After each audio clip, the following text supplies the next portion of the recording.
The Matty P's Urban Comedy Podcast. Y'all, we broadcast live from Facebook, TikTok, YouTube, and Clapper simultaneously, y'all. So let's get this shit cracking today, y'all. Okay, now, y'all. Make it make sense, y'all. Explain it to me, y'all. Make this make sense. Maybe it's red flags or maybe it's karma. But why is Donald Trump and Netanyahu both in the hospital at the same damn time? They say Netanyahu went in yesterday, you know, now, just according to what they're saying, allegedly, got rushed to the hospital yesterday, right? So, you know, for those who don't know, they claim he also has cancer. So, you know, so he's rushed to the hospital yesterday. Today, Donald Trump went to the hospital, Walter Reed, okay? Now, they talking about both of them said it was for major dental surgery. Didn't Trump just have dental surgery a little while back? Huh? Didn't they just have that child? When he just in hospital for dental surgery. So, I'm trying to figure out, and also Netanyahu said they say he's in that hospital now for major dental surgery. Now, wait, what the hell is going on here, y'all? Both of them in hospital at the same time. Okay, Trump's approval rate is dropping, dropping. His approval rate dropping like a hole on Christmas Day. With see, they dropping. All right, now we got some worry about what's going to happen, and there's a lot of people who are looking forward to it. Like I'm saying, I'm not going to say that I wish no harm on nobody. But I'm not going to say I don't wish no harm to nobody at the same time. You know what I'm saying? Because certain people need to find out, look around with karma and find out what it really is. That's just my opinion, my words, right? So now, with this economy going down so bad right now, y'all, I'm trying to figure out how come people ain't not realizing what's going on right now, y'all. Damn, why am I going to call me all the time on my damn phone? I'm on damn live. You know what I'm saying? So check it out, y'all. So I'm trying to figure out what's really going on. What's really going on, y'all? Is we gonna make it out this month and get this man out of office next year or what? I mean, in November, because he had to go. This man got to go, and you got these black maggots running around here, and now a bunch of them coming out the woodwork now to they regret their vote. But no, we still don't want you. We don't want you.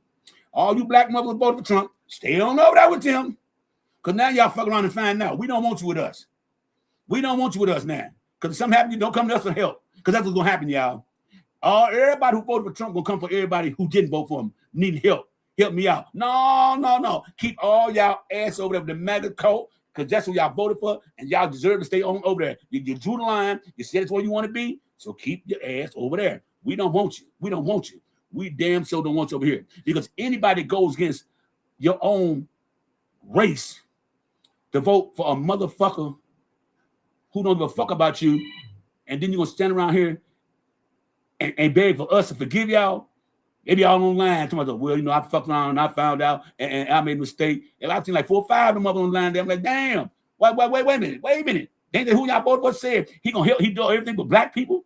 Y'all always talking about what he does for black people. Well, he's showing you what he do for black people. They're trying to take away the 13th, 14th Amendment, trying to suppress our vote, trying not to give us a representation of us. Okay, they want to just make collaborations, just all whites. They really just want white men to vote. They're trying to take away the black vote and women, okay? Women, if y'all got an ID that says you got a married name on their mothers, don't fit your birth certificate, y'all, guess what, y'all? They don't want y'all to vote. You can't vote. Okay? Now, what they don't realize, though, is that now it's time for reconciliation. That's coming.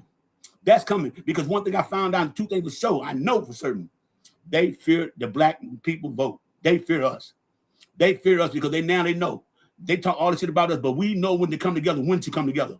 We don't have to come together all the time. We get big disagreement with each other all year round. But when it's time to come together, definitely they fear. We put all that bullshit aside as black people, and we all come together as one, as a collective. They can't stand it because that's too much power for them. That's too much power for them. And it's like about 58% of the population is white. We only make up 13%, but we're the most powerful group in America. Nobody gets shit done like black people in America. No other races ever did anything for black people. None. Nobody has changed laws like we have. We fought for this stuff. A lot of people got unalive for these laws and our civil rights. Okay, that's what we fought for. And because of us, it's because you women and you immigrants coming over here from foreign countries, y'all got those rights because of what black people did. And y'all don't even give us acknowledgement. Y'all come over here and treat us like we the motherfucking visiting y'all. Y'all like we visiting the United States, like we don't live here. But that's just about to change, because every time you motherfuckers do something to us, boy, we just get stronger and stronger. They worry about, well, why come y'all not protesting and getting mad? Why? Protesting don't work no more. We know to hurt y'all. We know the pockets would hurt y'all. Fuck protesting, fuck marching. Long as we keep our money to ourselves, they ain't gonna be able to stand that, y'all. They are not gonna be able to stand that because they cannot have power and infrastructure without us.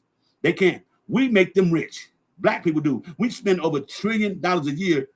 You know what I'm saying? A year on products. We're the biggest consumer in the United States, probably the world, probably. Because nobody spends like us. We make all you rich white people rich. And now we need to start backing up on that and let y'all see how I feel. You want to fuck us over? Well, we fuck you over in your pockets. And that's the only way to do it. Fuck all that motherfucking bullshit about protesting and shit like that. No. Just hit them in their pockets. Just hit them in their motherfucking pockets and you'll see what I'm talking about. They will start to bow down because a rich man cannot stand to lose no money. And you see the money starting to leave, he is going to have a fit. Why aren't the black people spending money with us? That's what they're going to wonder. They're going to wonder why they're not making much money as they were.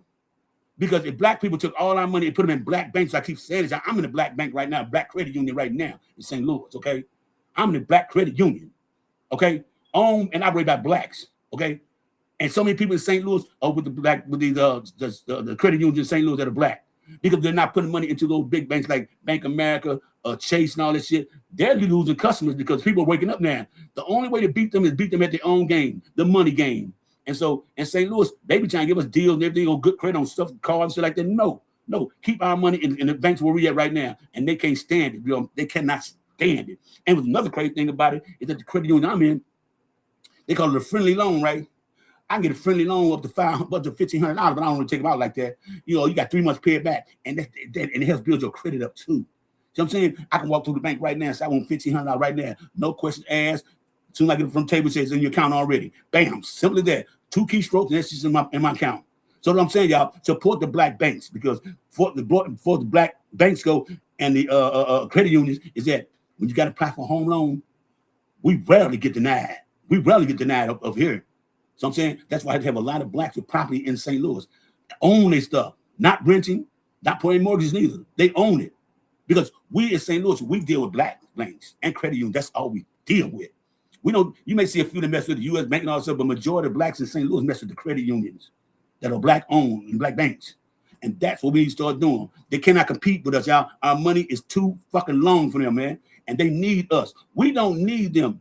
We just got to get together as a collective. And in whatever city you live in or whatever state, go to Google, ChatGPT, and ask, where is a black bank and a black credit union? When people, all y'all want to get all this stuff together and shit like that, go to the black banks. You would not be denied for a car, home loan, and they give you good discounts on the insurance for your auto, home, and life. You get the bundle package, okay? That's what works for us. But y'all running around giving their money to the white people, you still be doing it with our own community. Because you can barely walk into a white bank and ask for a loan and get it. You might not get it. But you go to black banks and credit unions, 8 out of 10 times you're going to get it. So that's what I'm trying to tell y'all. Let's hit them where it hurt in their fucking pockets. Because we put all our money into black banks. Them other banks, they're going to have to close down because whites can't support it all by themselves. And they can't. They can't. Okay, you even got Hispanics and Asians in the black banks down here, y'all. Okay? That's what y'all need to do. Google where's your closest black bank or black credit union, y'all. That's what y'all need to do. And start putting your money off in there. Because I'm telling you now, when it comes down to it, they're going to be begging for us to come back. And y'all may be laughing right now, but the point is that's the truth. They do not want us to unify with each other. That scares them. That scares them because they know that if we do that, their pocket's going to get empty. And there will be nothing they can do about it. And they're going to try to reconcile with us, try to make little deals with us and shit like that. But we still won't come back. You know why? Because once you go back, they're going to resort back to the same thing they were doing before. So fuck them. If you leave the bank, y'all, go to a black bank. Find one of your cities. I know they got a couple of them in Chicago. They got a couple in Houston, a couple in Dallas. They got a couple in Florida, California, okay, Milwaukee, Wisconsin, Michigan, okay, New York, New Jersey, and Philly, Pennsylvania. Those have black banks. And also Atlanta, they got black banks and black credit unions. If y'all live in those areas, please go down and put your money in them people in those banks, y'all. Trust me, y'all, it'd be worth it because when it comes down to it, you need a loan, you'll get more compensation and better treatment than you go to the white banks. And that's a motherfucking fact. Let me end this motherfucking land my plane and get some people up in this town right quick, y'all. Let's do this shit here. With Donald Trump crazy, sick ass, he up in the hospital right now. Ladies be lying for that man. They straight lying for that man. I'd be like, wow. They straight be lying for that dude. They try to say he's going for a damn dental appointment here. Okay, yeah, right. He just have one. He's taking cognitive tests. He don't understand what a cognitive test is. They're trying to see if you got dementia or something like that. That's what I understand. And people going for it. Don't they know what a cognitive test is? They be like, well, he's talking about he could pass the test and nobody else could. Dude, a fifth grader could pass the test. You doing all they're asking you is point out which one's a dog, which is a cat and shit. Remember these 3 words I'm gonna tell you. That's all they're saying. What difference the fuck did that make? And he think that's something special because he can do that. Dude, that is nothing special about that shit, y'all. Nothing. Not a damn thing. But anyway, y'all, let's get this shit cracking, y'all. And everybody, what's going on? Well, I got somebody that can't get on. You probably got to go ahead and get back down and come back up. Straight up. You got to come down, come back up. Anyway, y'all, a lot of y'all doing this and getting up here. What the fuck? Anyway, y'all, look. Now, when it comes to these finances, y'all, we had a heated discussion yesterday, right? Yesterday. And it had really nothing to do with the power structure. It had to do with how black people view black people. And that would fuck me up. How in the hell are you calling yourself a fucking black, pro-black when you vote for Trump? How in the fuck is that pro-black? How is it pro-black when you sit around and think that you need white people to survive the United States? Explain that shit. Make that shit make sense. Y'all are not pro-black. Y'all are black until it's time to be black. And that's what the whole issue is.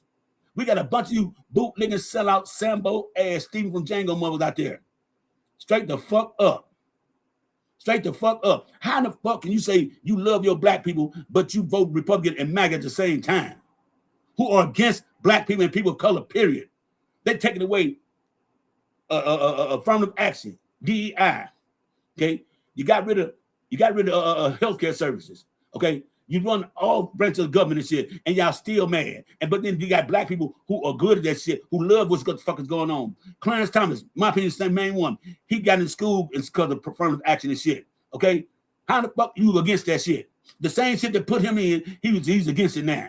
Why? Because Clarence Thomas, I'm telling y'all something about Clarence Thomas. He used to be a radical and used to pull for the Black Panthers. He was allegedly part of the Black Panthers. Okay? Now, in my opinion, he was nothing more than a spy. He was an infiltrator, in my opinion. Because there's no way the fuck you could be that radical and all of a sudden switch up everything. Because they don't say Black Panther started the free lunch program.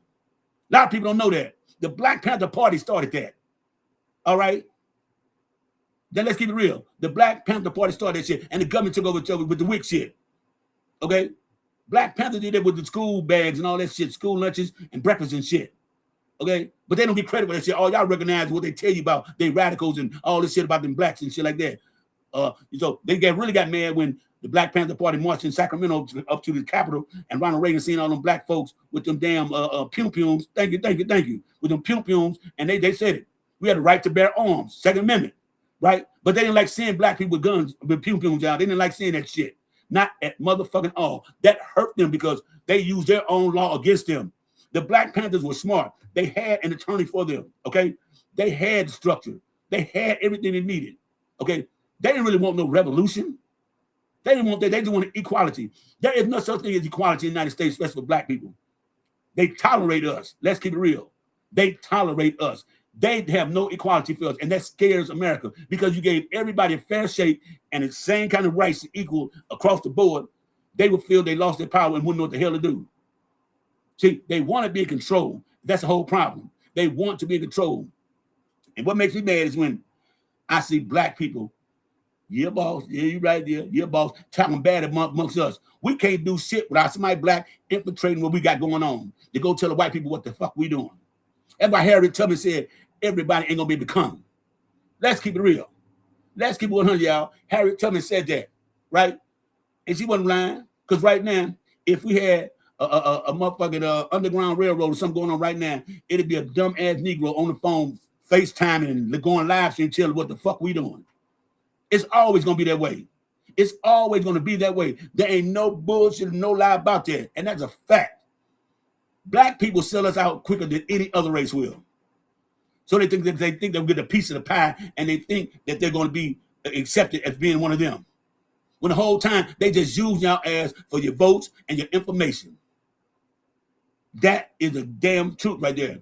And black people, we need to start getting rid of these infiltrators and shit. We need to peep their ass out. A lot of them coming out the woodwork their damn self. Like I said, a lot of them be on Facebook and YouTube and shit making things like, I regret my vote for Donald Trump. No, mother, keep your black ass over there. We don't need you. We don't want you. We don't want you. And that's what I feel about it. I don't know how y'all feel about it, but that's how I feel about the shit. Fuck all the bullshit. What up, Ralph? How you doing, Ralph? Give me Ralph. Yeah, Ralph. Can you hear me, Ralph? Okay, I don't know what's wrong with Ralph Mike. But anyway, y'all, the thing is that we as black people have to come to a reason with ourselves amongst our people.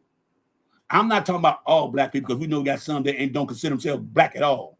They rather date out their race than to accept that they are black. You got a lot of blacks that feel that they ain't black. They think God made a mistake on them. That would piss me off. How in the fuck can you, that draft, explain to me this. How in the fuck can somebody black say they pro-black, but they voted for Donald Trump? They can't. They can't, man. It don't make no sense. Have you seen on TikTok and shit where I see a couple of videos where black people down, somebody they regret they vote for Trump? I ain't seen that yet. Oh no, it's a lot I ain't seen that one yet, man. Oh no. See, now they know that what they're trying to do right now. They know the midterms coming up, so they figure that now they're gonna try to get back good and gracious with black people now. No, right. No. Now you keep your ass over there. That's right. That's right. Keep your ass over there. We don't want you over here. We do not need you over here. And they don't understand that shit. They don't understand that shit. To me, that was you vote against a black woman who's trying to give you $25,000 first-time homeowner. Didn't have to pay it back. $50,000 if you want to start a business. If you qualify, didn't have to pay it back. Keep the healthcare system. Trying to get universal health care. That was and y'all didn't want that. Didn't want it. Didn't want it. No, they want to be where the fuck we are right now, in the position right now. I got a video coming out, put on my YouTube channel later on tonight. And I got the title of it. Was Kamala Harris, he said on the title of it, Kamala Harris told y'all so. Everything she said that Trump would do, she predicted it, and she was right. She said he would weaponize the military against his government allies. People who mess with him, fucked him up. He said fuck him over. He did it. He said going to do mass deportation, and he don't care what you look like. He's going to racial profile. He did it.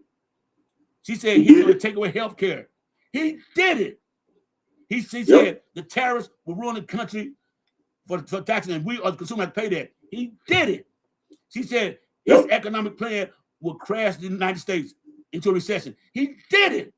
So tell me, what the fuck did they see in Donald Trump? He told them a good lie. He told them a good motherfucking lie, and they bit whole line and sinker on it. They bit, boy. They bit like a motherfucker. Mankind, y'all, all he told you what he needed was your vote, and y'all got to do it one more time because he know he can't run for office. That's what he said. He can't run for office no more, so he told y'all, I need your vote one more time. Now you motherfuckers got us all in a position where we all fucked up and shit, when they could have easily avoided that shit, because no way in hell will come to start the war with Iran. She wouldn't cancel health care. You know what I'm saying? She would not try. Who would toilet? Damn. No, she wouldn't start no war. It wasn't me. Okay. She wouldn't start no war with Iran. She wouldn't end the health care. She wouldn't have got rid of the free lunches for kids and shit in school. Okay. She wouldn't have got rid of FEMA. She would damn so would have had none of these motherfuckers in her administration that Donald Trump got right now.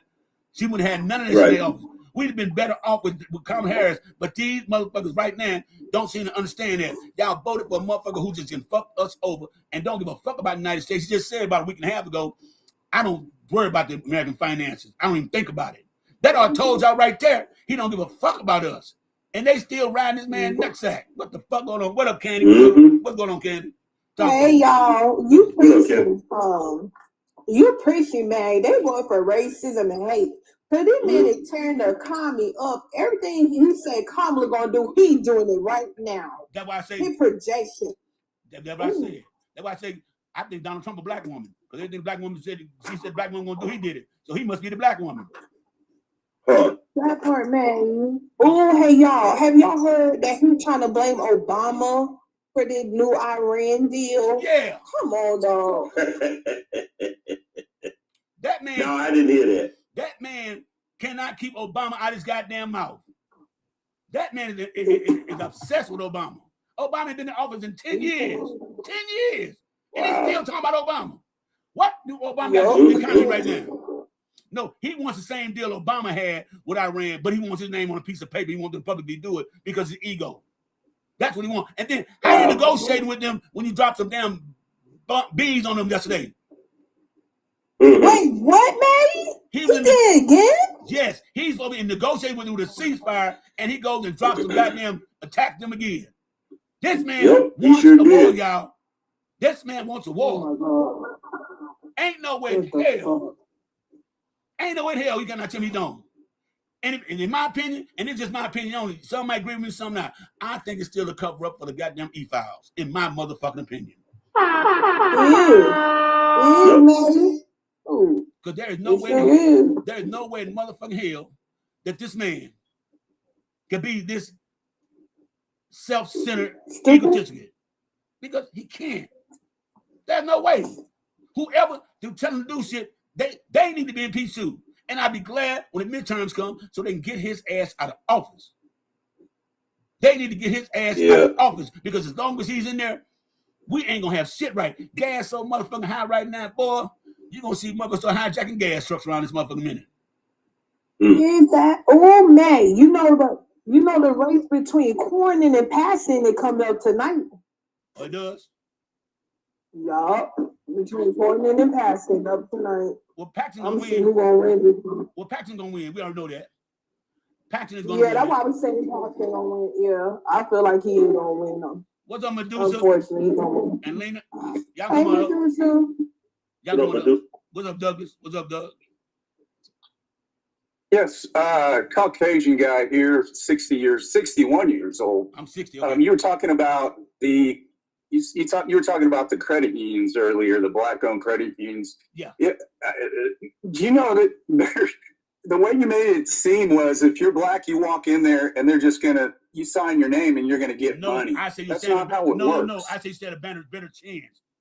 Because when you walk in a white bank right now, it's up to you. I just lived it. I used to be a U.S. bank. My credit pretty goddamn good. My credit score is pretty goddamn good. I tried to get a loan for only $2,500. They denied me for a $2,500 loan. And I'll be honest, my credit score is 675. Okay? I don't believe you because I actually work in the banking industry. Dude, you're going to tell me that. So I know that there's federal rules and regulations. Wait a minute. You're going to tell me about my situation. Credit union cannot. Wait a minute, dude, you're going to tell me about my situation. Hold on a second. Hold on a second. You're going to tell me about my situation. Yeah, I am. I am because I know when somebody's lying. How you tell me about my situation? Exactly. How you tell me about my situation? I smell a liar and you're lying. I smell another liar too. You're making. How you gonna tell me about my situation? Because you're lying. How is gonna tell me about my situation? You're lying. How you gonna tell me about my situation? Are you living my life? Did you go down to the bank as me and apply for a loan? That's what I just did. I just did. I just did. So you went down my bank. I just did. Well, when you gonna do it? When you do it? Where's you gonna do it at? You're lying, You're sir. Lying. Dude, this dude should be lying. He gonna tell me my situation. What? What do you mean? He gonna tell me my situation. How you gonna tell me about my situation? How you gonna tell me about my situation? You want there, motherfucker. So how the fuck you gonna dictate what I know would happen to me? You just sit down. You just dumb motherfucker. Because I know the federal rules. Dude, you know the federal laws I know this way. They govern. Put that in your mouth. Get the fuck out of here. He gonna tell me about my situation. Ain't that a bitch? Yeah, that's crazy. That's crazy. Tell me about my situation. Now that's crazy. He act like this dude. Hey. This dude is a. How many black people that went to black banks got denied a loan? In the comments down there. Please let me know. Please let me know. Since it don't work like that, y'all. He said it don't work like that. It don't work like that, right? And in my situation, I did. No. It ain't that, Maddie. You know what got me? Is for another person to tell you about your life experience. Yeah. Yeah, okay, you a banker. I get it, man. You a banker. But don't tell me what happened to me. That's what I'm trying to say. I'm going to tell you about my situation. That was just pissed me off. He's a Trump supporter. You know, he got mad because he's a Trump supporter. That's what it was. He got mad because he's a Trump supporter. They can't not tell me that. He talking about some. They don't deny you loans. You know what I mean? Black people got denied loans for businesses and homes and shit and cars. Right. From banks. He said it don't happen.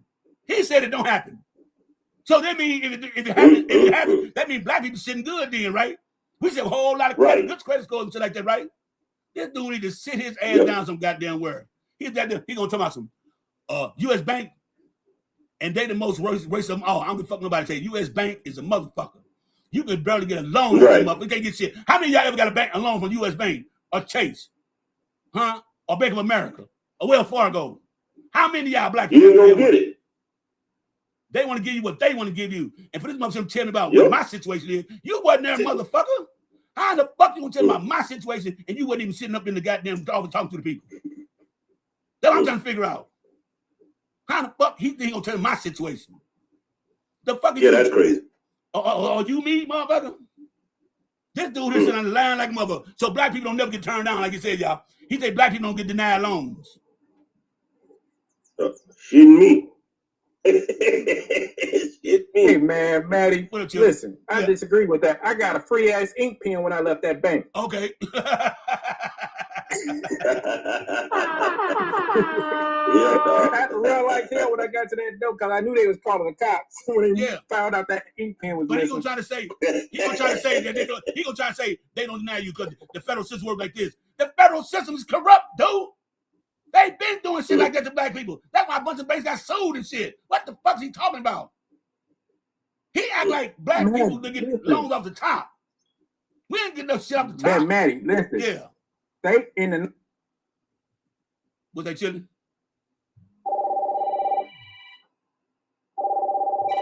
Damn. What a TJ? I can't rule out some of the showers TJ. creeping closer to Franklin County. Hello? What's up? As a good one for updates on it. Hello? Hello? Can you hear me, TJ? Yeah, what's up? Can you hear me? Yeah. Oh, okay. What you doing tomorrow morning? I guess with you tomorrow. Hey, I gotta do something tomorrow morning. But and I'll pay you tomorrow night. All right, I got you. Look, I'm on my live right now. I'll get you in a minute. All right. Afterwards, they came up with the FICO. That's right. And they determined, the FICO score. So the bullshit is they know that on average, the amount of inquiries, just the inquiries can get you denied. That's right. Because that increases your risk. And every time they run your name, it eats up your credit score. Once you're taking up the credit score, It knocks you down 2 points. Knocks you down 2 points. And now they got AI. Now they got AI trying to determine whether you qualify or not. Ain't that some shit? Yeah. Boy, these people crazy, man. But that's how it works, though. And I'm still pissed off this dude who's going to try to tell me about my situation. That pissed me off right there. He's going to tell me about my situation. You don't live my life. You went down there. I'm still pissed off that shit. First of all, if you do get a loan from their ass, interest rate going to be so high, you be paying more for the interest than the goddamn loan itself. Okay? Well, Wells Fargo and Bank of America were the first two banks that owned slaves. Yes. Yes. Come on up, Lena. Yes. Yes, they were. Yes, they were. Yes. Wells Fargo, I think, was the first. Whatever store, you want to come up store, you come on up. They were the first, right? Now, check this out. They made all this money off the backs of us. They never did no work. They made money off of black people. For them cotton fields, cane, all that shit, they made money from us being in the fields. Not one of them motherfuckers, thank you, Cody, man. Not one of them motherfuckers worked left for that shit. And they had the nerve to get reparations. They got reparations because they said they lost their called property. But we didn't get shit for all the shit we've been through. But they gave the white slave owners reparations.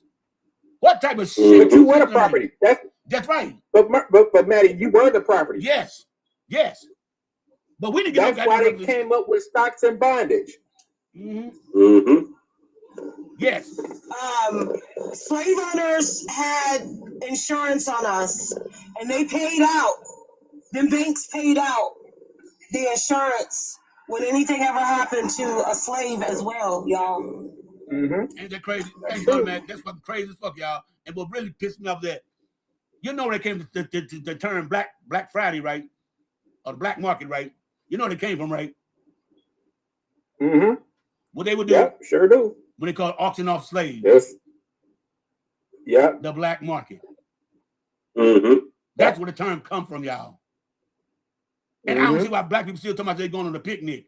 Do y'all know the relevance of the name, what the meaning picnic means for black people? Pick a nigga. That's right. Pick a nigga.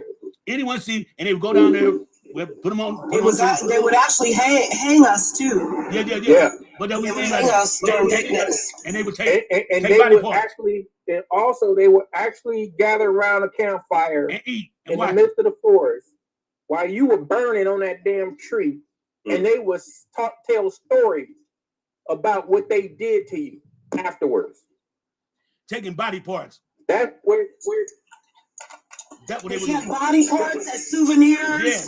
Then they made postcards. Yeah, maybe playing cards, the deck of cards out of shit that was going on and shit. Man, come on now. And made furniture out of you. Yeah, they took your skin and made furniture and medicine.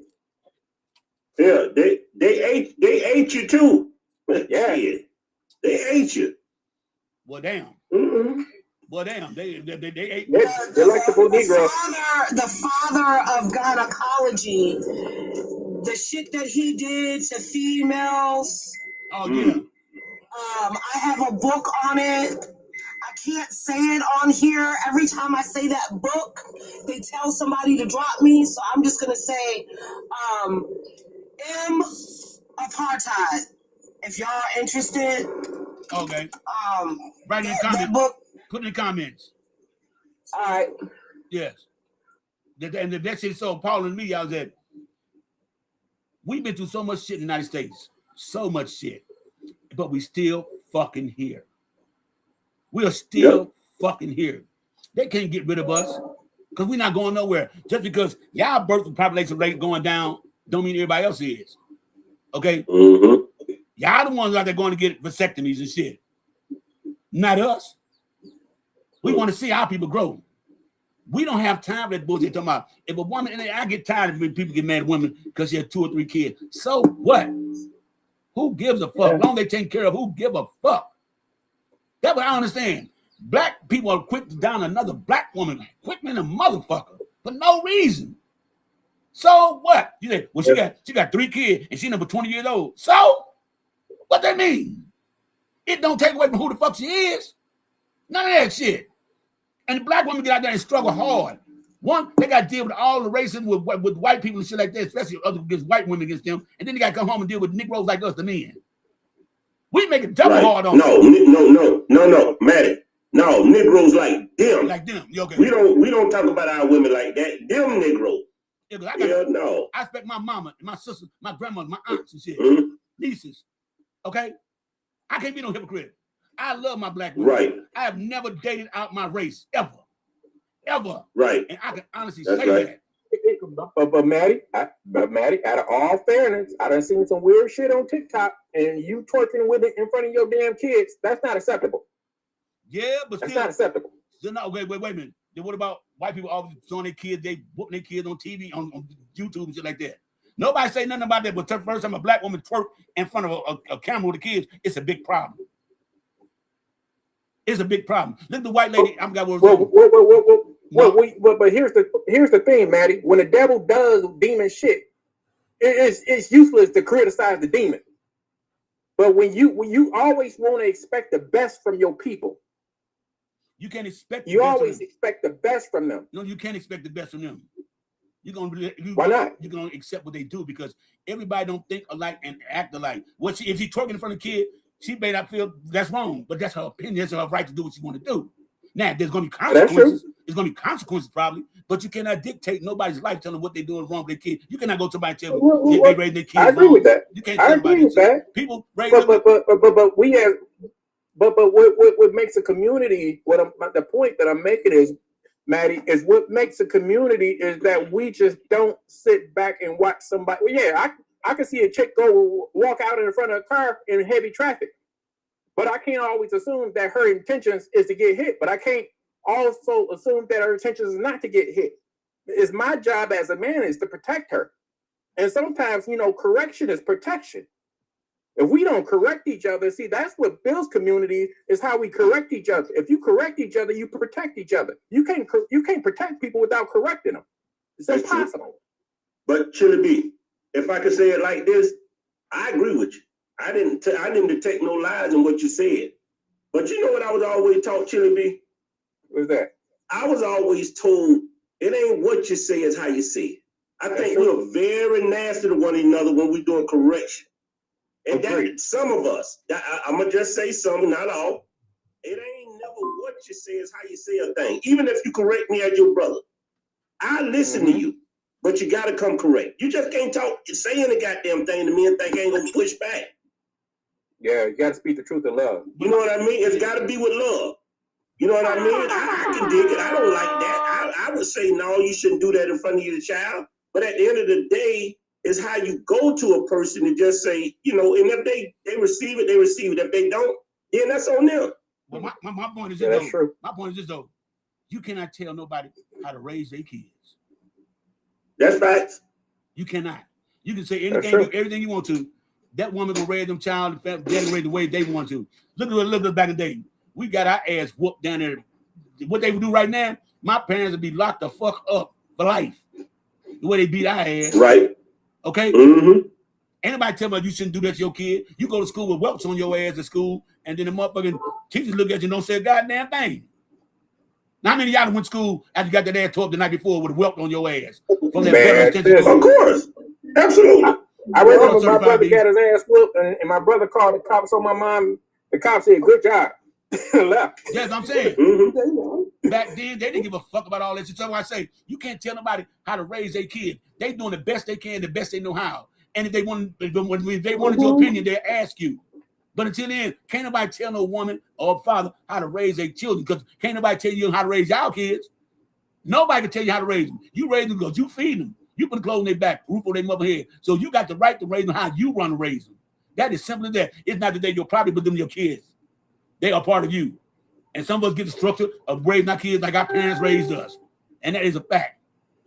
Because I know right now, all y'all got, I bet. I hear that, man. Yeah. I hear that. Yeah. But I'm going to push a little bit. I'm going to push back a little bit. I can't tell nobody how to raise their child. You are absolutely right. But I got an opinion. Yeah. I got an opinion what's wrong with our community. Like Chili B was trying to say.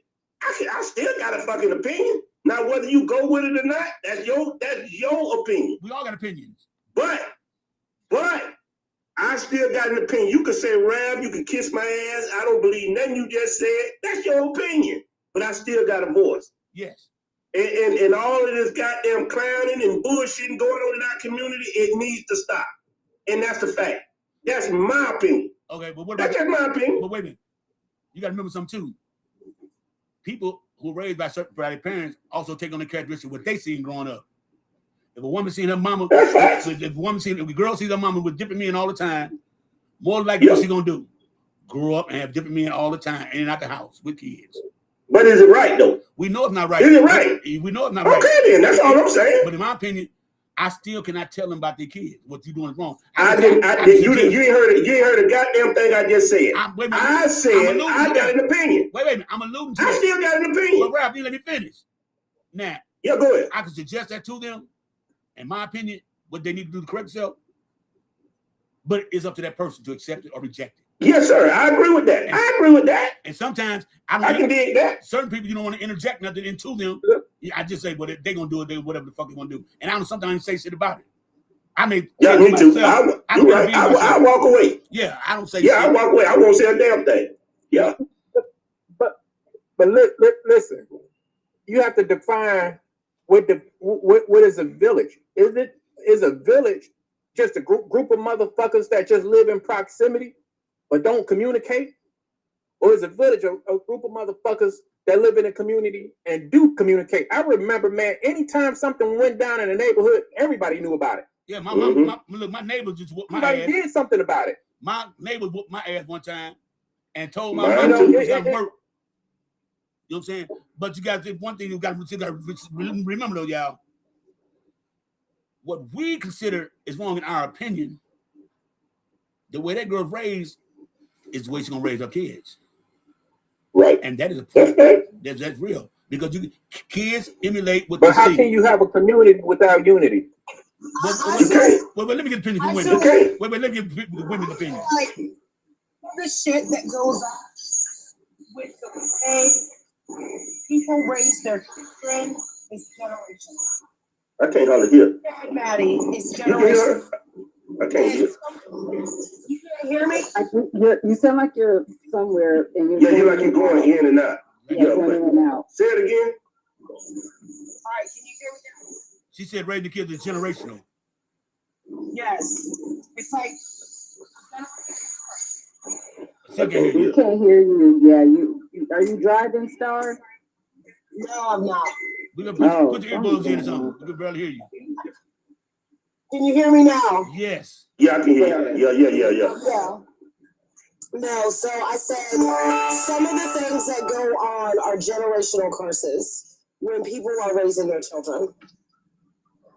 Like Maddie said, some things like giving whippings or spankings or whatever you want to call it, some of that is just generational. Some of that is from slavery.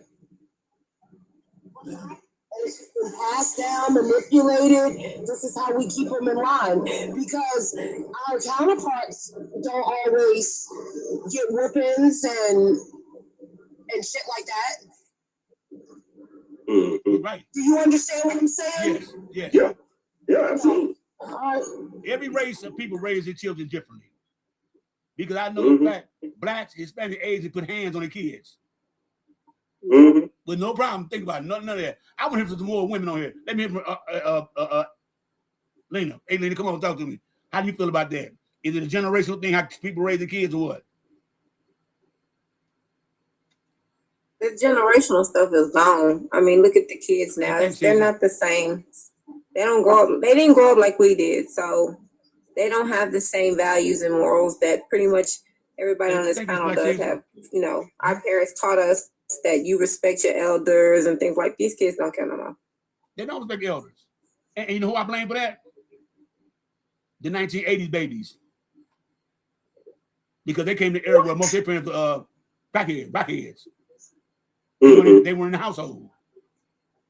They had to do shit by themselves. You know what I'm saying? They had to get it by themselves. Yeah. And that's who I blame. But still in all though, you got some people, parents who were never around and take some shit, but them kids are very successful too at the same time. Okay? Some of the kids turn out to be very damn successful because they don't want to live that lifestyle. And that's reason. That's real. Because I know all y'all know somebody in your life who mom and daddy wasn't there, was strung out on some alcoholics, didn't treat them kids right for shit. But that child turned out to be, people you know, that turned out to be that damn all right. And I know y'all know somebody like that. Yeah, they could have been even one of y'all. But you turned out all goddamn right. So I can't say that I can't say that the way. Yeah, you know, because if a woman don't think twerking in front of her baby, okay, she might not think anything wrong with that. But what, know why? Because she wasn't taught. She wasn't taught. Right. And she had babies young. She was a baby raising a baby. So she treated her kids like they're her friends. Right. That's true. But you ain't. But let me just be clear. You ain't saying it's right. No. You just saying that's how she was raised, right? That's all. I'm asking the question. Yeah. Oh, okay. All right. Because I can dig that. If you're not taught, but sometimes you gotta be. But sometimes you gotta be that instructor outside of the classroom. Yeah. But if your parents are not involved in your life, I'm gonna tell you something. I didn't have a father, but hold on. I didn't have a father at no time in my life. And you turned out all right, didn't you? No time. But you know who became my daddy? My daddy became all those old ass men. Yes. That asked me to cut their grass and sat me down and told me I was doing dumb shit. Yeah. Well, I had my dad in my life till I was 17. My dad That's died when I was who became 17. my daddy. Those motherfuckers. Well, I was 18. I mean, I lost my dad at 18 years old. And you know, became my father. Became my father. My teachers. I played sports. Coaches. Okay. The couple of old wine heads who you know shit, but smart, but tell the truth, don't end up like me. Look at me. You don't want to be like this and shit. Okay. I took half of it, and the other half I threw away. That's why I ended up on rock penitentiary. Okay. Instead of taking it all, I took what I like to hear out of it. And fuck what you're talking about. If you tell me I'm doing wrong, fuck you. I'm doing anyway. You know what I'm saying? Shit like that. That's what I took out of it. Let me get Miss Vicky up on there. Miss Vicky, what do you think? I like to hear a woman's perspective on this. Well, I believe in discipline, not abuse, because there's two totally different things. We got abused, but kids, we got abused. That's true. I'm not gonna say I didn't, but yeah, that's true. But I did definitely discipline my children, because you're gonna do what I say in my house. Exactly, and if not, then you can get the hell out. But yeah, but with disciplining my children, I had 2 good students and I had 2 honor roll students. So, and 2 of them went to college. And you had that one bad one too. Everybody got that one bad one. He wasn't really bad. Right. We all had that one bad one, and it's usually the middle child. Actually, my middle child is going back to school to become a dentist. You know the difference. What Vicky was saying, he's going back to be a dentist. Yeah, but yeah, she's going back to school to be a dentist. But actually, she was one of my second daughter and my last daughter. Those were my 2 honor roll students. And then my first daughter and my son, they were BC students. Okay. Okay, one of them was a problem child. We all had that one problem child. Even if you had one in that would have been my son. Yeah, because he was the only boy. Yeah, he wasn't bad, but he was a mischievous shit, a lot of mischief shit. That could be corrected. Yes. Hey, Chili B, what you gonna say? The difference between what, Chili B? Chili. Yeah, I was gonna say this, man. You know the difference between discipline and abuse? What's that? The difference between discipline and abuse is if your parents beat your ass and you lived another day to talk about it, that's discipline. Not if they beat your ass and you lost a damn limb, that's abuse. Yeah. And that's real talk. That's real talking shit. What a fired up. What you think about the situation? Hey. What you think about it? About the situation what? About like we bring up how kids are raised now. I think kids having babies think that their kids are their friends and shit. It's evident how you see mamas and daughters at the club together, partying together. Mom being in her 40s or something like this. She did 24-year-old and trying to get hooked up. Like that. Yeah, you know what I'm saying? And so if a woman has no direction, how can she raise a child with perfection? I agree. I'm well, you know, I'm an educator as well, working with these kids. They're more lippy these days than we were. We never used to get in trouble with talking back to our teachers and to adults back in our day. Hell no. So I'm telling you, I don't like. Okay, I don't like the fact that adults these days. Can y'all mute up? I hear some serious background noise going on. Kids nice. Okay. It's okay. And yeah, I just and you know me, like I feel like, you know, parents should not be friends with their children. Period. Like we're not even to this day. I'm 54 years old, and my mom still go off on me. And if I say something that sounds like I'm talking back, don't be talking back to me like she still get on me. I'm 54 years old, so I still have to be respectful. I still have to make sure that I'm not being, you know, mean or whatever to her. And I'm still that way with other people as well around me. I'm still respectful because that's how I was raised to be, is respectful. So yeah, my mom getting on my mom. I'm 54. It doesn't matter. I guess I'll always be her baby. This is my situation on that. And I'm the only girl, so I don't care how old you is. If you don't respect me, I'm not gonna respect you. Yeah, that's how I look at it. That's true. If I don't get no respect from you, you damn sure can get none from me. I don't give a fuck who you is, how old you are. Respect works both ways. You know what I'm saying? What up, Sam? What do you think about the situation, Sam? Hi, everyone. What up, Sam? Sam. Where did Ralph? Oh, okay. First of all, Ralph and Fired Up, I'm gonna need y'all to behave today. It's all love, but sometimes y'all. No. He was like, dang, he yeah, I was like, I think I gotta go.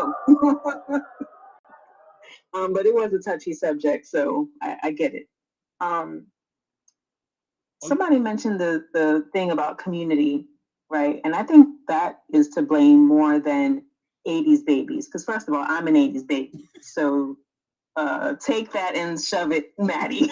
No. Reason I say that, because remember when the rocks hit the United States, that was in the 80s, and women having babies, they was on shit and getting pregnant and having kids, Yeah. and that's why I say yes. So a lot of them out there like that. A whole lot of them were born addicted. A lot of babies were. You see it on TV all the time. So it's not a lie, but that was the 80s. No, it's not. It's not. But I think that also led to a lot of grandparents being responsible for raising their grandchildren. Yes. You know, you had a lot of, and not just that, a lot of kids. I remember in high school, one of my friends was 13 and she was pregnant. What? You know, but guess what? Her daughter, I mean, we're now the same age. Her daughter grew up, went to college, is very successful. But I think that's the exception, and we can't normalize that. We've gone so far from, community and like, remember, where are the big mamas? Where's big mama? Where's mama? Where's grandma? Like, where your big mama is 40? Yeah. Like your grandma is 35. These big mamas now is 35 and 40 years old. That's what the problem is. Yeah, we don't have big mama anymore. Cooking Sunday dinner, having the family over. No, they're just everybody. They're in the club with granddaughters now. Twerking with their granddaughters on social media. Because the average grandmother probably what 35. Though? Yeah. What's the average grandmother age? About 35 right now?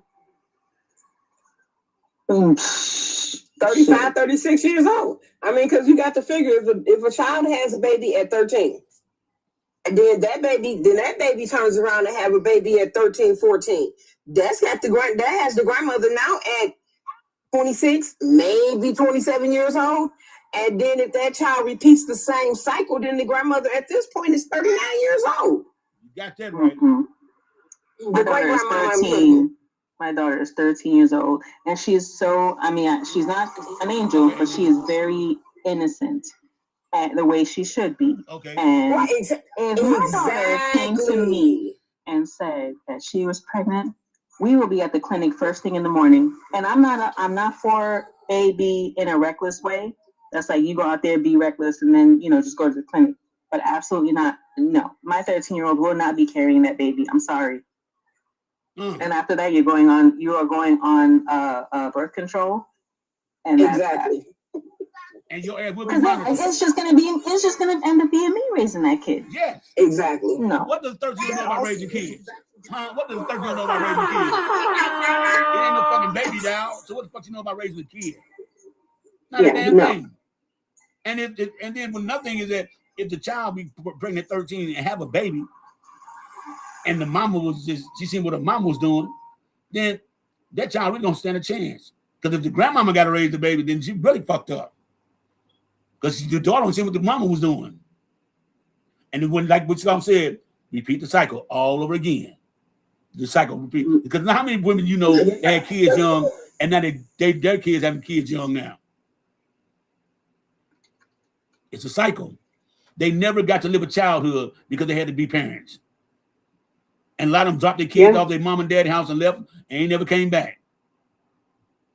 My mother was not having any of it. Yeah. She was like, I will visit, and then I'm going home. You can drop them off for a few hours and then pick up your children.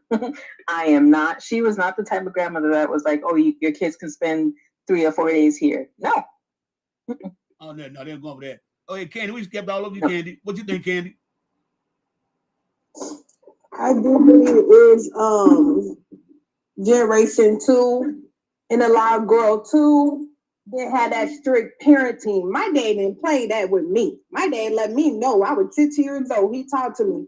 He like, baby, you bring home a baby while you in high school, you gonna go to work and you gonna go to school. I didn't want that responsibility. I'm like, you know what? I'm good with that. You cool then, what you, huh?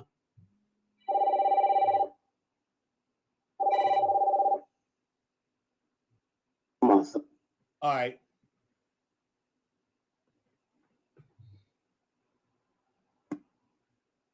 Raising a boy.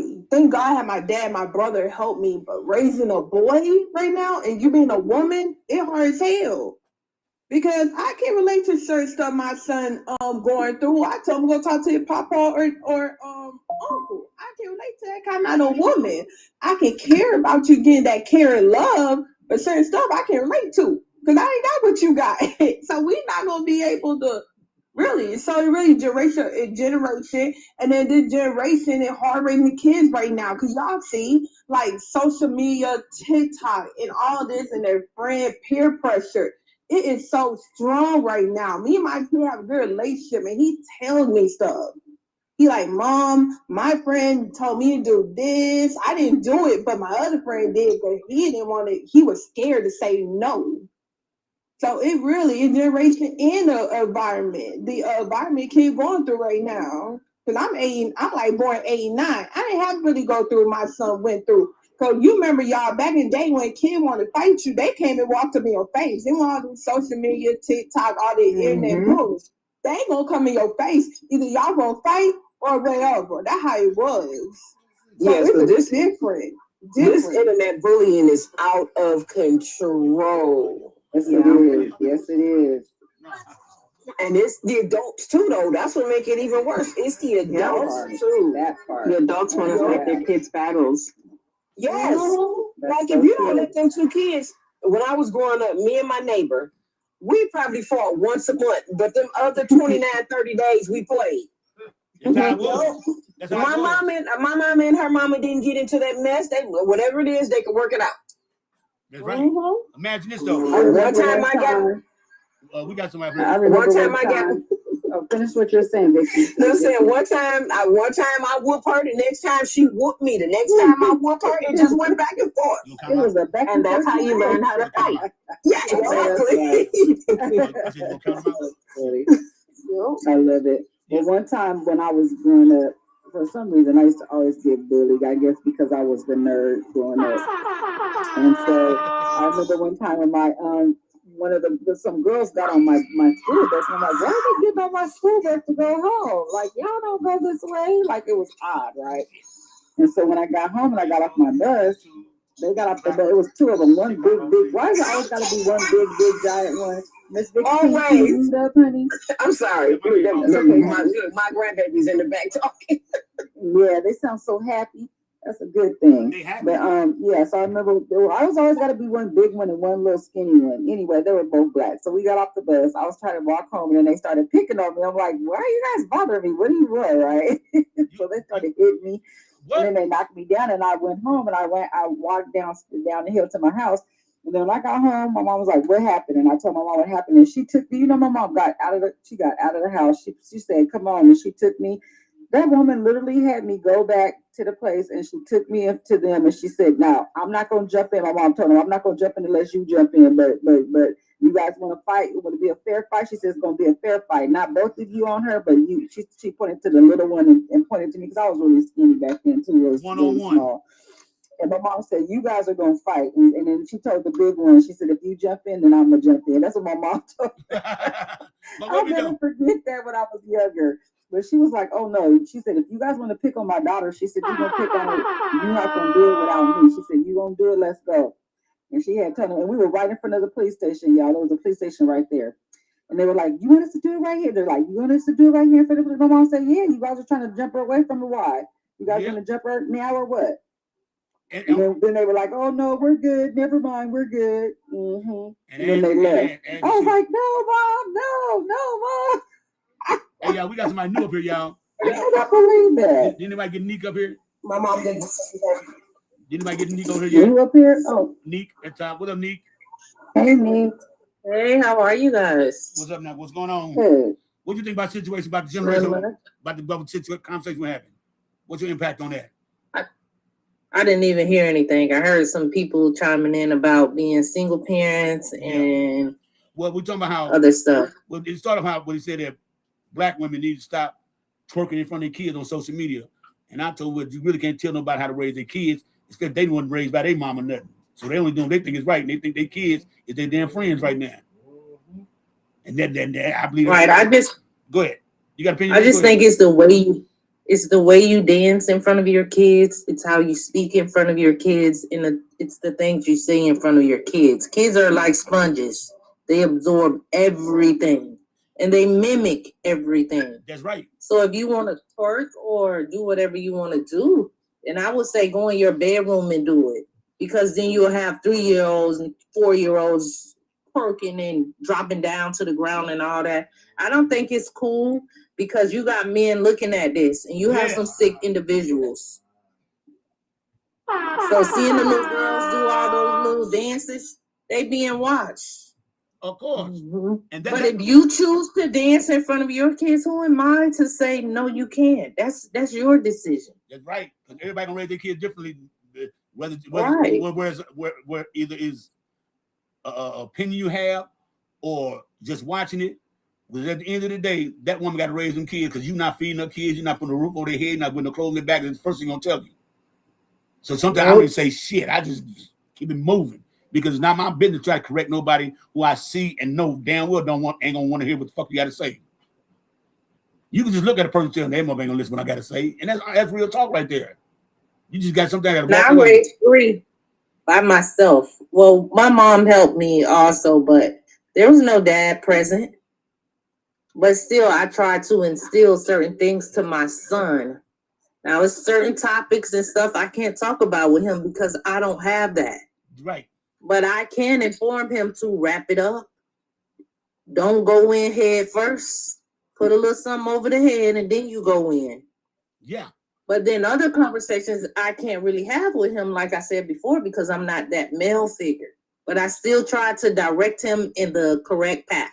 What if I understand? Now, my daughters, totally different. My daughter, 31. My other one is 21. Both of them finished school.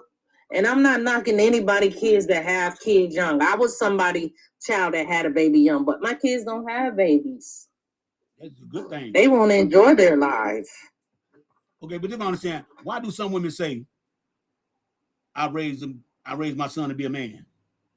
That is always perplexed the fuck out of me. You can't raise him to be a man. No, because you're not a man. Raise it a man. You cannot do that, because he's gonna be a man regardless of what you thought. If he ain't got no father in the household, basically he got friends with daddies, he got school teachers, he plays sports, he got coaches and shit. He got the preacher at the church, he got the old men on the street down there, the dude at the store and shit. They gonna talk to him more than you will. He'll get more understanding about being a man from them than he will from you, because you've never been a man, so you can't tell him how a man should be. Only thing you can value is how a woman should treat a man should treat a woman. That's the only advice you can get a man. That's it. Other than that, he gonna learn his own from the streets.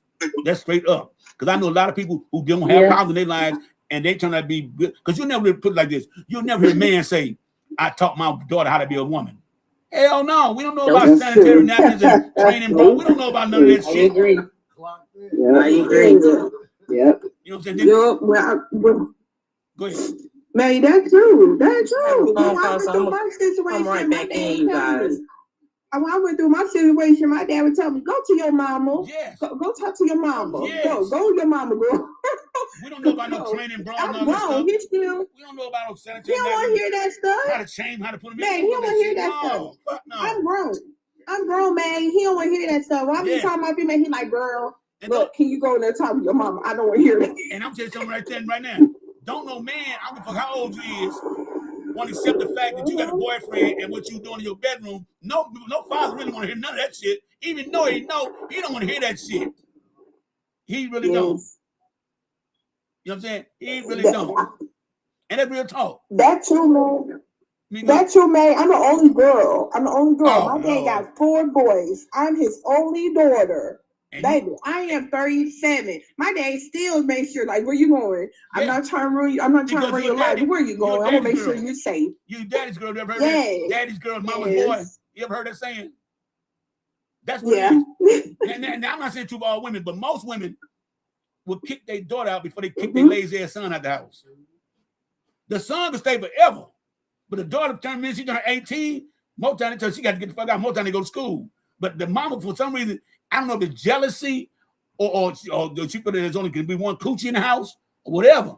But why do most women, not y'all, but explain me, why did most women get rid of their daughters first before they lay their son who don't do shit, but that's our favorite? Because somebody tell me that. I got crickets in this motherfucker now. Yeah, I mean, because as long as my kids is handling their business, all of them could have stayed. So I didn't care. No, but I'm talking about women. to do the son like they kick the daughter out, because I've seen too many times. Matter of fact, it's on my page right now where the mom and daughter got in a fight at the damn airport, fighting each other at the airport in Ohio.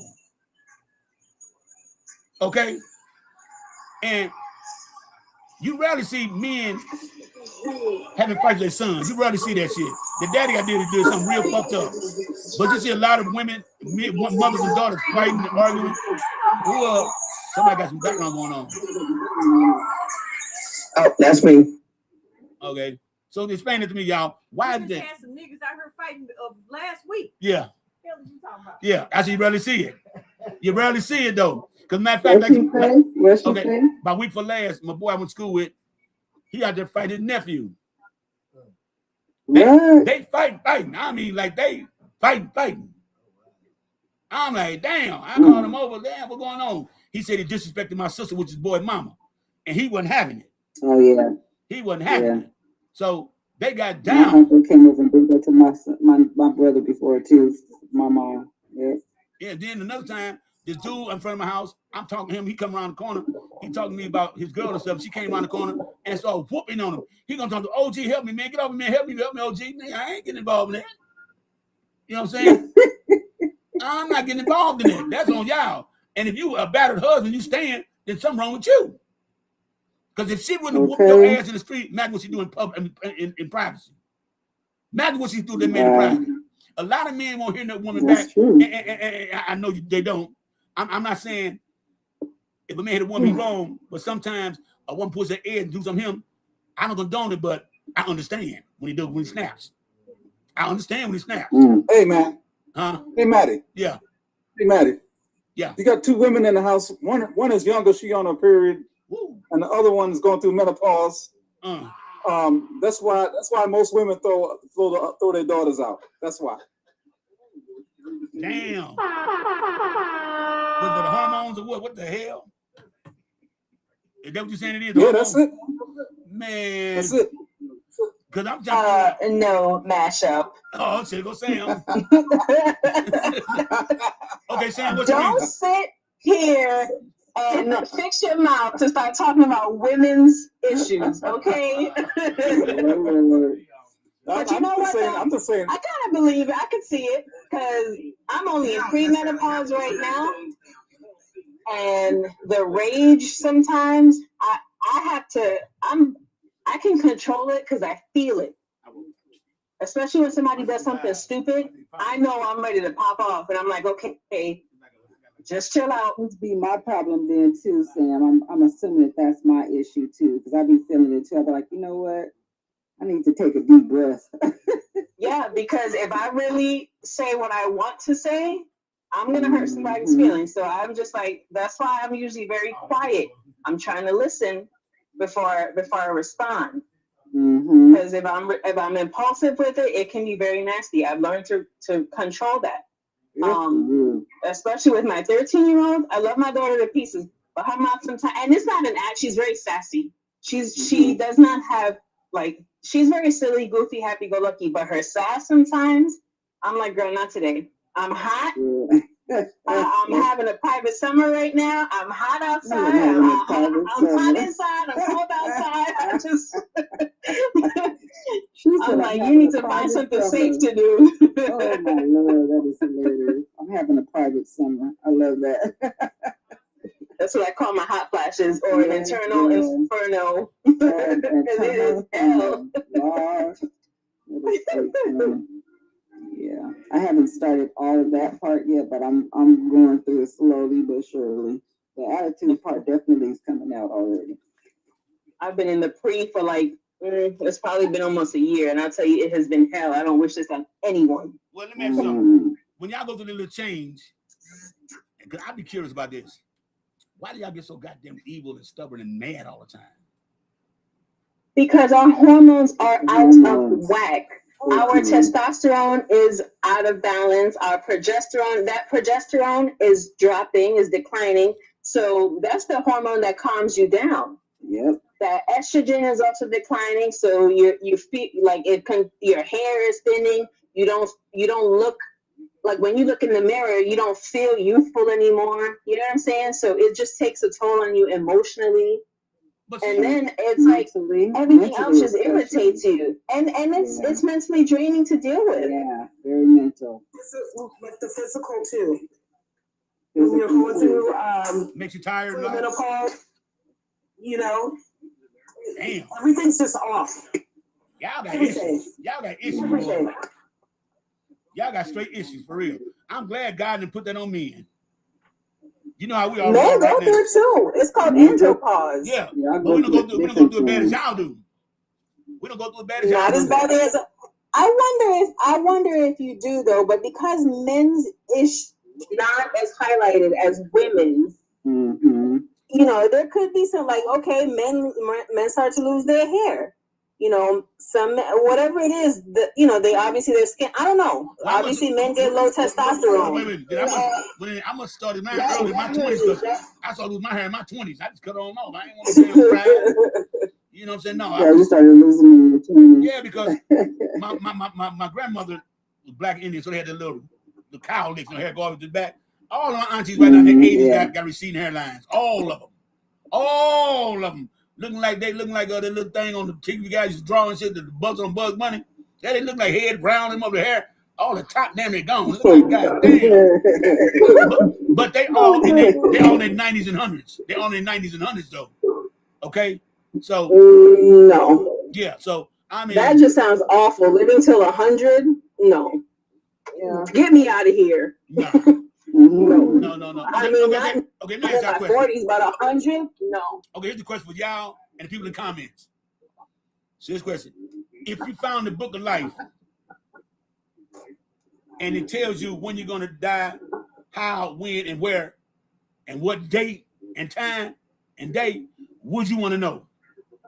No. I wouldn't. Don't tell me. Surprise me. I like surprises. I'll probably spend my life more concerned about that than I would trying to have fun. Or exactly. And I would be so depressed and miserable. Yes, that part. If I knew it was coming, I'd be like, oh, dang, I'm dying. Oh, my God, I'm going to die. Help me, guys. I might wild out. Everything in the world that I ever wanted to do. What you say to me, smack? How about y'all in the comments? Go ahead. But mine would be kind of different but similar. I would want to know because that's my only child, my son. So I feel like that got me crazy. I'm like, oh my God, I'm leaving come on my downstairs for a child. minute. So I would know when I'm leaving my child, and that would make me go crazy. So I'm like, I'm leaving my baby. Yeah, because I like to get in the fade right now. I hear the surprise me. Let's go sit on the porch. Surprise me. We're getting a fade in the background. Yeah. Yeah, I hear the clippers going in the background. Okay. And I mean about to get cut up. I know. Hey, Mashup, would you want to know Mashup? Mashup. Oh, he probably was going to clippers. How about you, Ralph? Mashup, you have mic on, Mashup. No. You know what, Maddie? Yeah. I was going to initially say no, but I would say it depends on the circumstance. Because if I had a chance and I knew I was leaving here tomorrow and I had the chance to reach out and touch a magnet and I could get away with it because I was going to be going anyway, I might be all right with that. Yeah, I'd be like, I'm going to do this. Yeah. It depends on the situation. Yeah, absolutely. That makes sense, Ralph. I agree with that, Ralph. Oh, wait a minute, Mac. No. Yes, ma'am. No. You lived your life righteously and did as well as you could do. First time I ever got to see your face. I know he looks young. Yeah. How old are you, Mashup? You sound like How old are you? How young are you, Mashup? 60. 60? Oh, you look good for 60. You look better. You look better than where's the air? You look. I'm 60 I don't want to say that. Never mind. I'm 60 though. Hey, Mashup. Ralph knows what I was getting ready to say. Hey, Mashup. Would you want to know when you found the book of life? Would you want to know when you're gonna leave this earth? Would you want to know, Mashup? No. Yeah, right. I wouldn't want to know that. No, I couldn't. It'd drive me fucking crazy. His picture was frozen. Oh, it is. Yeah, I would not want to know, y'all. I would not want to know at all. How about y'all in the comments? Anybody want to know if they found the book of life and they told you when you're gonna die and what time, where, and what time, and date, and all that shit in year? What y'all want to know? Because me, myself personally, I couldn't do it. I could not do it. Sam never answered the question. Sam, what about you, Sam? I thought I did answer the question. I said no. She said no. Oh, Yeah, that was the first thing. Okay, I didn't hear nobody. Okay, Yeah. How about you, Star? Hey, Maddie. Let's see. Now, if I knew, I would probably do stuff like skydiving. Oh no. Swimming with sharks. Hey, you going anyway? You're going anyway.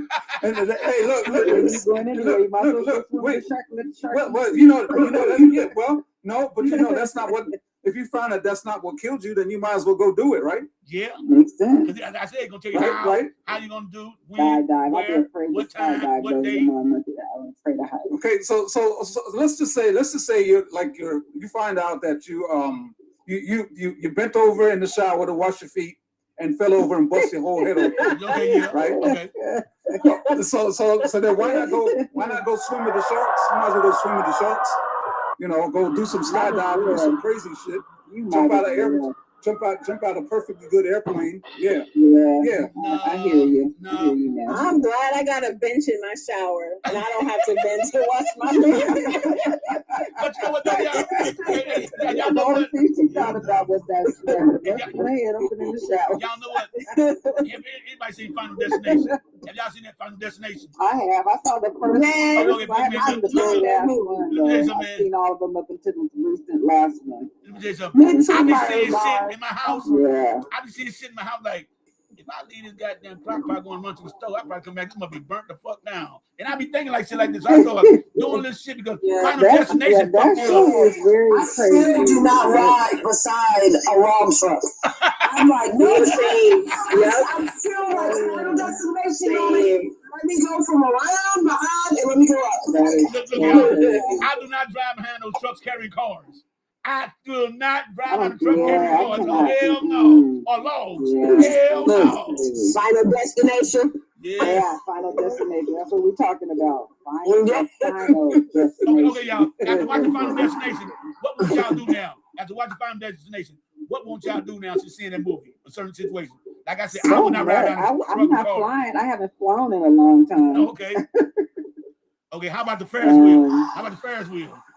And a roller coaster. I've been on a Ferris wheel. I've never ridden. I don't like them anyway. It's been a while. It's been a while since I've been on any of those as well.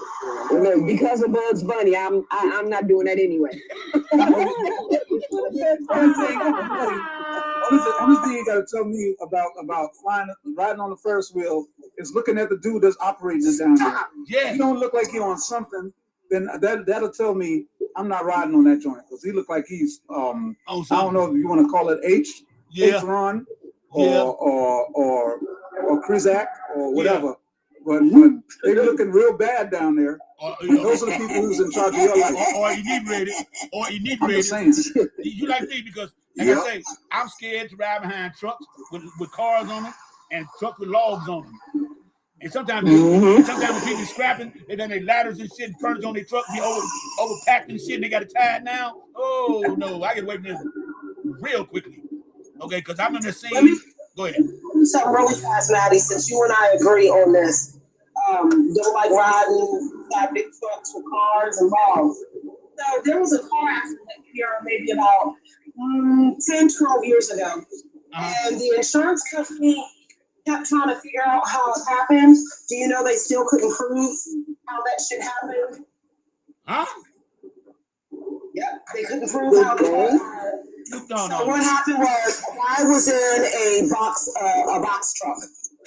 And there was a man in front of him that had like ladders. He had all this metal shit on his truck. And one of the metal pieces went inside the box truck and unalived this man. Oh no. They were trying to figure out how it happened. They still could not figure out how it happened. They could not figure out. They was like, it's a freak accident. Well, I'm looking up. Okay, how about this one? Sometimes I see a plug or something, and I know it got a short in it. I don't use that. I'm just scared to use it. Because I think one, if I plug it, it's going to shock the shit out of me. Or it's going to burn down my house. I don't like number shorts in them. I can't do it. And that's another thing that scares me too. There's a lot of shit I won't do. Like what I'm scared of, besides being homeless and broke, I'm scared of them 3 things. I'm allergic to that shit. But the topic is I am scared. Y'all gonna laugh. I'm scared of worms and flies. Let me tell you why. I'm tell you why I don't like flies. You could be like when you're a kid, you playing around and you get a scab when you cut yourself on concrete or something like that. Now you fall down, get a scab on you. Damn. Get out of here. You could be asleep and a fly will get in that sore. A blowfly will lay maggots in you. Ew. Yeah, they will. They will. They will. That's why you see a lot of cows and horses with maggots on them inside. They can't clean up the wound, so flies always get around there. As far as worms go, I bit an apple one time, and when I ate the apple and swallowed, I looked in it was a half a worm left in there. It fucked me up. I swallowed a whole half a goddamn worm. So I bet you never ate another apple, did you? When I ate apples, I don't fuck with the worms. No, I don't fuck with worms. But look, Maddie, as far as the maggots, yeah, that's how my husband got the second oldest to stop sucking her thumb. Oh, he told her that he told her that she was gonna get maggots in her mouth, and they was gonna hatch, and they was gonna turn into little men, and they was gonna be in there going, "Help me!" And she stopped sucking her thumb. He wrong for that. She stopped sucking her thumb with trauma. Yes. Okay, let me ask everybody something. Okay, we're gonna go down the line. Let's start with Ralph. We'll go down the line and start with Ralph. Tell me y'all biggest phobia that you're scared of. Get up here. Get up here. Oh, damn. Dick going on. Hold on. Let me do 1 second. Okay, now y'all. Here the question is, tell me your biggest fear of anything that you worry about a lot that scares you. We're going to start with Ralph first. Ralph, go ahead. Can Ralph hear me? How about you, mash up? So Ralph might step away from the phone again. Damn, Ralph, mash up too. Go ahead. Okay, Sam. Go ahead, Sam. My biggest fear? Yeah. I don't like putting stuff out like this into the universe, but my biggest fear is, my biggest fear is not being around for my kids. Oh, okay. Well, that's normal. Okay, that's normal. Everybody, yeah. That's it. Okay. Other than that, you not what? Other than that, I don't know. I'll do anything once that's safe and legal. Okay. How about you fired up?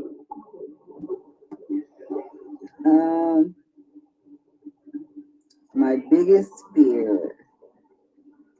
I think my biggest fear would be going out without doing the things that I really wanted to do. Because there's still some things that I want to do that I haven't done, but some of them I have to psych myself up to do. Oh damn! Like flying? No, I've flown, but I'm talking about I'm talking about like I've always wanted to skydive, jump out of a plane. Oh, no, a perfectly good plane. Nah. I actually wish I don't want to, be gone before I'm able to do some fun stuff like that. And that scares you? Show myself that I can. And show myself that I can do it. It actually definitely scares me. But I'm afraid of heights, man. I'm highly afraid of heights. But I can go on a roller coaster. I can rock a roller coaster. But the last time I got on a roller coaster, I fainted twice. So I haven't been on a roller coaster. Oh hell no! You're gonna floor the seat. Fuck that shit. How about you, Vicky? Oh my God. How about you, Vicky? My biggest fears is heights and roller coasters. I ain't messing with neither one of them. I'm not climbing up no ladders. But you fly I'm not doing none of that. But you fly an airplane though. Oh no, yeah, I'm allowed to fly. Oh hell no! That's not the only way I'm gonna travel. No. Look, and I get a window seat. That don't bother me. Shit, but shit out of me. Me falling off a ladder, that bothers me. Oh hell no. Hell no. Roller coasters again for the same reason. Bugs Bunny. I don't mess with roller coasters. Okay, damn. I don't. Okay. Hey, Lena, what about you? I mean, yeah, Lena. What about you, Lena? What's your biggest fear? Okay, so I like to travel, and I be watching these people on TikTok, and it's been a fear now. of like going on a trip or something, going out of town, and coming back with friends. Oh Lord. Lord have mercy. Yeah. Did you say friends? Yeah, that's a good one. But I like to travel. That's why. But they showed me the worst parts. So that was a fear of mine.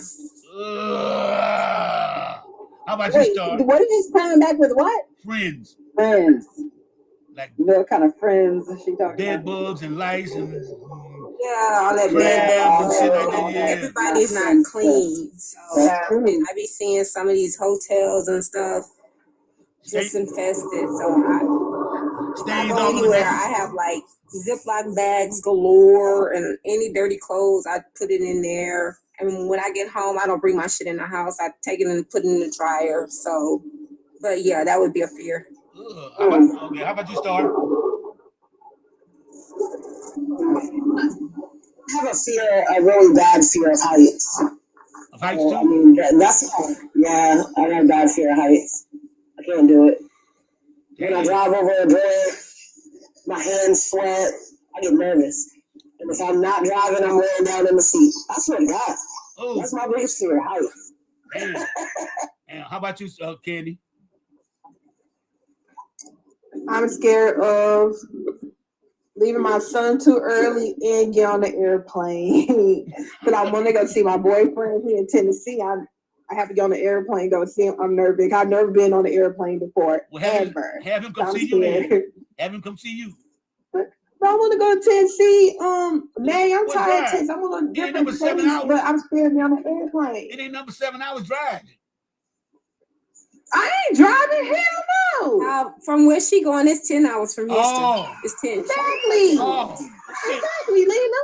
That's too long for me. And then Candy, I drove from San Diego to St. Louis twice. There and back twice. But 2 days, 3 nights. But May, I'm scared. I have to go through Arkansas, a lot of sundown town in Arkansas, and then I have to go through Louisiana, Mississippi. And you know, probably got some sundown town, and I'm a black woman by myself. Oh yeah. No. But you know what I'm surprised of? Yeah. Nobody. Man, so what's your fear? Then I get Ralph. One day I wake up and Russell don't work. Oh man. Yeah. Yeah, that scared me too. Yeah. My life is over. Traumatic. My life is over. What about you, Ralph? I just said that you guys, when you guys go through your calls, when that thing don't work, you got to work this. Yeah, that's damn shame. Ain't no magic potion for that. Ain't no magic potion. What's up, Ralph? What's your biggest fear, Ralph? Oh shoot! You know what? One of my fears that I always thought about is not being able to protect myself. Being in a situation and I can't protect myself. That's a hell of a fear to me. Yeah. Now that's a fear for me. Yeah. I'm surprised none of y'all said claustrophobia, snakes, dogs, rats. I'm surprised nobody said that because I'm claustrophobic like a motherfucker. When they try to do the MRI ET, I can't do it. I can't do it. You got to drug. I am too. I'm claustrophobic. Yeah, you got to put me under. You got to put me under the me because I can't do it. Because I feel like I start panicking. I start getting. You know what I'm saying? I can't do that. I do not like them small spaces. Anything I can't get out of, I don't like no shit like that. I don't like it. I start having problems breathing and shit. You know, hey, you know what? It's funny you asking about that fear shit. You know what I thought about, Maddie? What's that? And this just jail talk now. This ain't everybody might not get this, but they got a thing in I don't know if they got it in prison, but they got in the county jail with they call it the chair. Oh yeah. Like if you out of control and this and that, and they lock your ass in there and you can't move and you can't do nothing. That's a fear for me, man. The discipline chair. Because you locked up everything and they come whoop your ass. You can't swing back, you can't duck your head, nothing. They can do anything to you, man. That goddamn chair, I say, man, I don't know, boy. I'll probably get a goddamn Incredible Hulk strip and break every strap on that motherfucker. That would drive me crazy. Shit, your bone locked up, your joints and stretched. Oh no. I don't like that feeling either, Ralph. Yeah. Oh yeah. I've never been in one. I ain't seen it. I like, motherfucker, no. Another thing is a lot of people fear is jail. A lot of people fear is jail. Oh no, well, yeah. I can see why. Yeah, absolutely. Jail ain't no nice place. Shit. Yeah, it ain't. And like, yeah, I can see why. And a lot of people, no, it ain't no nice place. And a lot of people right now fear the sheriff department, police. That's their biggest fear, get stopped. Yes. Or you're gonna make it home after the traffic stop. Shit like that. Now that's one of the biggest worries you have to worry about for me, because the way the climate is right now, that's why I tell everybody I'm allergic to police and sheriff department. Because every time I get around them motherfuckers, I break out in cuffs. Every time. Right. So I don't fuck with them like that's that. What I meant when I say not being able to protect myself. That's what I say. That's what I mean by, that's a fear for me, not being able to protect myself. Cause I don't know, man. I probably go to the edge, and they somebody gonna have to just do me, cause I just can't let you just do me any kind of way. That's a fear of mine, man. Yeah, like, no, man, we ain't doing that, bro. And another fear of everybody too is all the shit you work so hard for to lose it overnight. That's a lot of people's fear too. Everything you work for to lose it overnight. Yes, sir. Because, I can dig that. Yes, a lot of people done that though. Yep. Or you make one mistake and you end up in the penitentiary. That is another fear. You make one mistake. Yep. Yes. Yeah. So I think about a lot of shit, but see now you've been in the penitentiary. Yeah. Now you know what? For the life of me, I don't see how a person can do 5 and 6 years in the hole. And if they don't know what the hole is, that's a long damn time. That's me time. That's me time. Ralph, and my wife said this day. Yes, sir. People say, I know I'm not institutionalized. I know I'm not. But I was gonna sell myself like the last 6 years of my sentence by myself, isolated. Because of that, I like to be alone now. I never used to like that. I was never like that for now, and my wife got to like a loner too, because she like her space too. But me, I just can't do it right now. I just like, that's why I spend most of my time down here in my man cave, because I'm so used to being by myself in the cell with a TV, doing whatever the fuck I want to do. And that right there, I am somewhat institutionalized, because I still can't, and I've been out since 2002, but I'm still have the mentality I can't, you know what I'm saying? I still just can't do it. It just poses me. It poses me when I do shit like that. Yeah. So I don't understand me, but I try to deal with it. And sometimes I be depressed. Like sometimes when I don't come on live, I be depressed most time. You know what I heard? I heard some of my friends that went in and did a little time. Getting out scared the hell out of them. They was afraid to be free, bro. And I was like, I had that. But they say, bro, if you don't know, you just don't know. They afraid. They institutionalized. They've been doing the time since they were juveniles and shit. Yeah, they institutionalized. That's right. Because some men go back, and that's the only way they feel comfortable at, and they feel important there. That's keep real. And some go back. Some go back because they got a girlfriend there.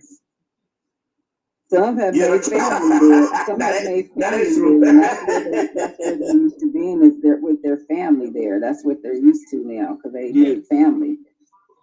Yeah, that's true. That's a fucking good to have, y'all. Because Maddie, some go back because it's cold outside. Yeah. They got 4 hots. No, he ain't lying about that. He is not lying about that. You right. He ain't lying about that. It's crazy. Dudes get a violation on purpose. They will catch a violation on purpose just to get out there, especially if St. Louis cold weather in the wintertime. They ready to go to jail. Right. Man. And some people don't have no record of committed crime just to go to jail and get warm for a few days or a few months. Because they cold and hungry. Right. That's true. You know what the best rehab is in the world, y'all? You ain't got to pay for it. It's jail. Jail is the best rehab you're gonna get. Well, they charge us to lock our ass up in Florida. Yes. We have to pay. Yeah. We have to pay to be locked up. You have to pay to get locked up. I think you goddamn right. You got to pay. I think in Missouri they got to pay to be on probation here. They got to pay every month to be on probation. You actually paying for your freedom, and you're not free. When you're on probation, we do that here in Florida too. Yeah, you're not free. You're still incarcerated. Like just say I went to jail, and you're just like, hey y'all, let's get together and send around some money. They finna take that goddamn money. Hell yeah. They taking that goddamn money. They taking 45% of your money. Shit. 45%. They did prison back in. You goddamn right. If I get $100, I want to get $55 of that. That's crazy. So you got to find somebody who don't owe no restitution around you, who don't owe no restitution, and they send the money to them. And that's not how people do it. Right.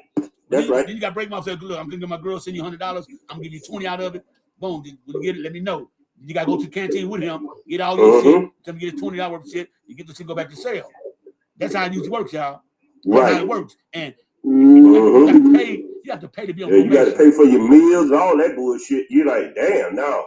Let somebody send you the money if you want to. Them goddamn $10 you see him gone. He ain't got that money. He'll get fired. He can't buy nothing. He'll get fired on 50 cents of that $10. That's all he'll get. Yep. And if you got and most people have like about a $200 to $500 restitution pay, right? Then I understand about California. They charged me $250 to go to court. I didn't ask to come to court. I could have drove Mitchell here. I didn't ask y'all to bring me here. They charged me $250 for them to bring me to court. When I got arrested. Just to get in the car is $250. You automatically get that off the top. That's crazy. No, but see, America is a capitalistic country. They're gonna get their money out any kind of way. Like, I love Aldi's, but Aldi gonna get every kid dime they got out your ass. Aldi gonna charge you for the cart, a quarter for the cart, and $1 something for the goddamn bags. Yep.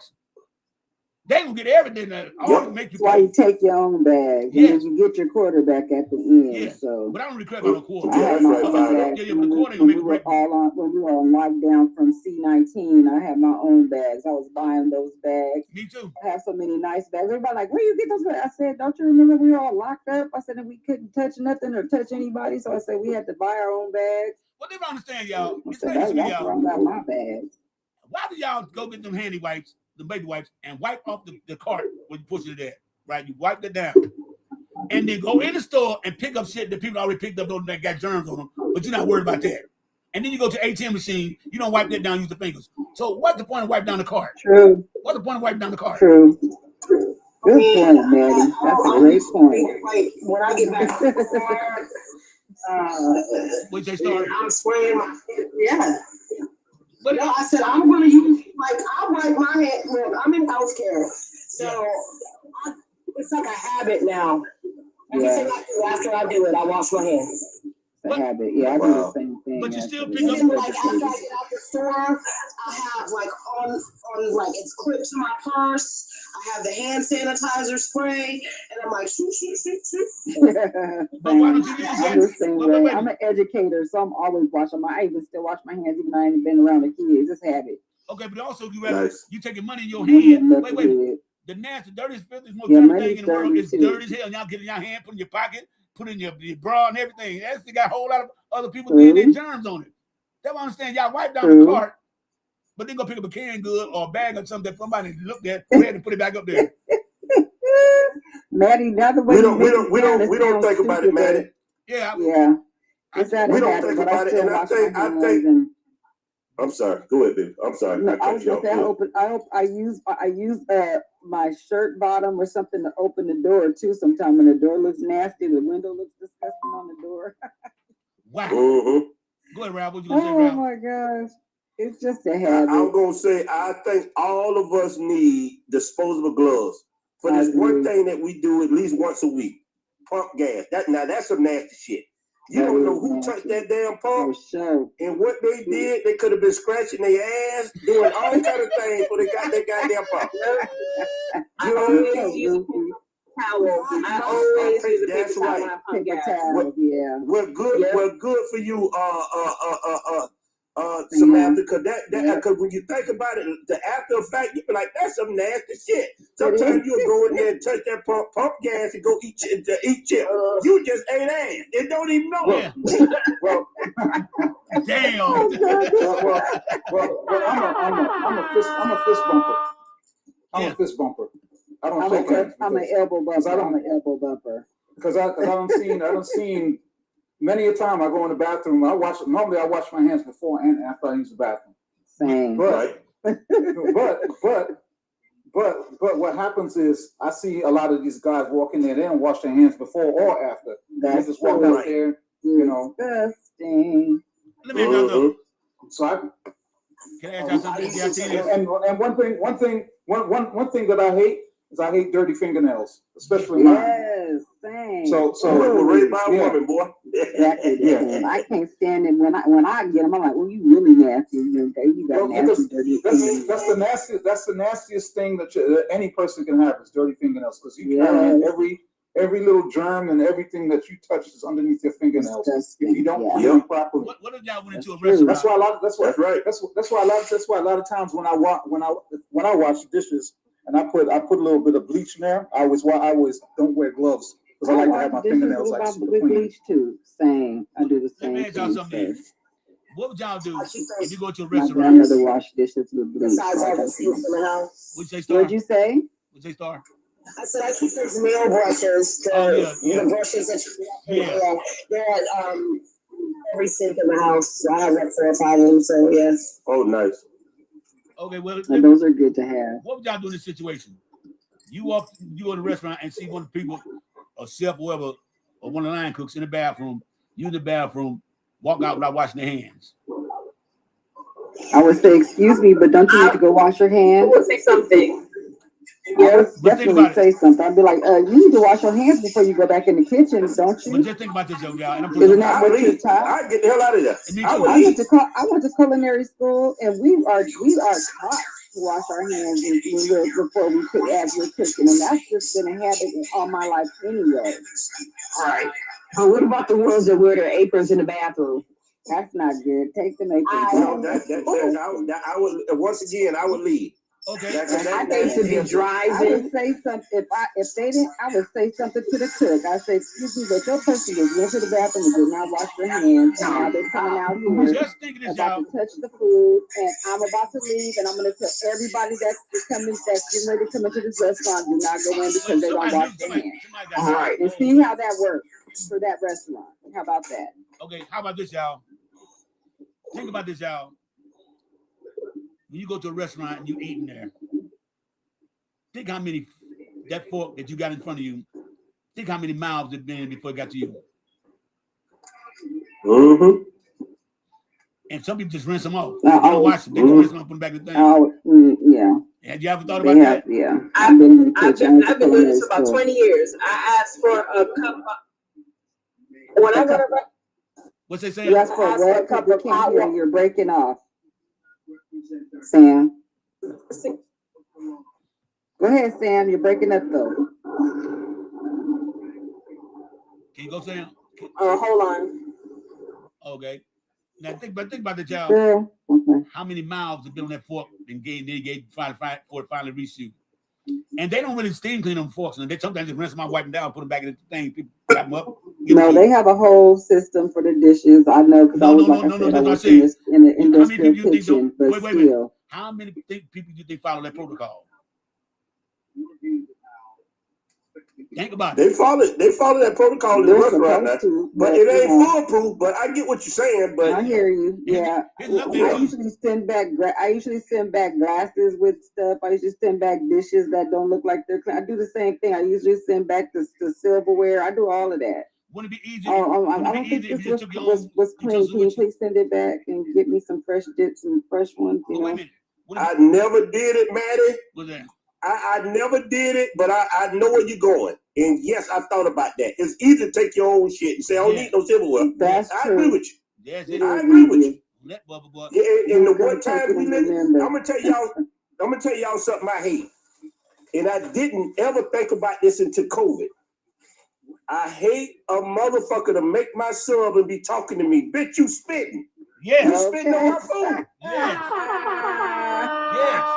I hate that. Especially what you want on your sandwich. Hey, what you want on your sandwich? That spit. You want pickles? That spit. You want lettuce? That's like, man, they should have to wear just like they have to put that shit on their head. They should have something over their fucking mouth. That's my opinion, man. That makes sense. I mean, they should have a mask on when it's open. I agree with that. You know, that's nasty. When the mother y'all are starting all kind of stuff. Now y'all making me sick to my stomach now. I ain't eating nowhere else ever. The person who served you, who asked your order, back to cooking with that white shit behind the corner of their mouth all the time. No! That is disgusting. That is very disgusting. No, Very disgusting. it is. Samantha said she asked for a cup of hot water to put her utensils in. I don't blame her. Well, Damn right. And some bleach too while you at it. Get the hot water. Hold the cup clean. Hold the cup Hopefully clean. the hot water is clean. Get And the a shot of put bleach. in. I guess the bleach is And good. a shot of damn bleach. I'm telling you, Hot water and it's some not soap. shit like mother with beards and dreads. Mother have a baseball cap on, dreads are hanging down. Motherfucker, you ain't cover your head up. Your dreads are hanging down. Right. Hey, what up, Black Caesar? I know you love me. Hey, Black Caesar. You know what I'm saying? Caesar. Black Caesar. You right Mm-hmm. now, let's think about this, y'all. A motherfucker can make your food with a full motherfucking beard with nothing covering it up. He back there doing this shit. He cooking your food doing this shit with gloves on. the same thing. He doing this shit with your gloves on. And you You were know. gonna say what same thing, Sam? Hey, thank you, Black Caesar. Right. What Maddie just said, got a full beard. Yeah. Yeah. And that's making your food. Or You ordered a bowl of soup. Now you know some of that man beard is in your soup. he doing like this shit on your food. You guys are like, I'm not going nowhere else. But you gotta be aware of that shit. You have to be aware of that shit. Or another thing I hate too. Or you see motherfuckers back there cooking and they cough or blow their nose and shit. Motherfucker. They ain't supposed to be coughing or blowing their nose over the food. No. They turn their head. No. They do like this. Turn their head. Mother, it's on your arm and hand now, motherfucker. No, that's gross. I'm telling you. It's Y'all got me not eating nothing else. I ain't going nowhere else to eat jack. And I don't care. We're going by faith, y'all, that these people are clean. That's what we're doing. We don't know what's going on behind closed doors. That's why I thank God I know how to cook and I cook for my family. I'm glad to go out to eat. I ain't going to eat shit. I'm good on that. That's right. What you can say, Master? Master can say something. I said, I don't care if your hair's in a ponytail. It don't matter. You still shedding. It go for women too. Yeah. Right. Shedding. It go for women too. As long as ponytail, it go for them too. And this what I hate. You go to a fast food restaurant, right? This one I'm saying with eyelashes looking like paintbrush on the motherfucking eyes and shit, right? Got eyelashes, this motherfucking long and shit. Look like paintbrushes and shit. Boy, you finna get cussed out. You better tread lightly. No. Not over here. Wait. She at the register, right? She taking your order. Why she taking your order? Them goddamn long ass eyelashes in the way and she asks you, can you say that again? Because she done missed what the fuck the type of goddamn eyelashes blocking the goddamn view. And another thing that pissed me off. When you order something, you say, I give number 2 and a small soda. They turn and ask you, you want anything else? If I wanted anything else, I'd have said it. What the fuck? That pissed me off when they say that shit. They have to ask, Maddie. If I told you exactly what I want, a number 2 with small soda, that's what I want. Maddie, you can be nice. They gotta do their job. No. Wait a minute. I don't say that to them. Look, I don't say that to them because 2 people I don't fuck with. People cooking my food and people owe me money. I don't fuck with them. And the first man making my food. Right. I don't make no more man make my food because I don't need that secret ingredient they might put in that motherfucker. Drop the shit all on the floor, step on it, put it on the bun instead of cheese, or spit in your shit, or rub it up on their arms like the girl. Man, no, you don't mess with nobody cooking your food. You let them be right all along.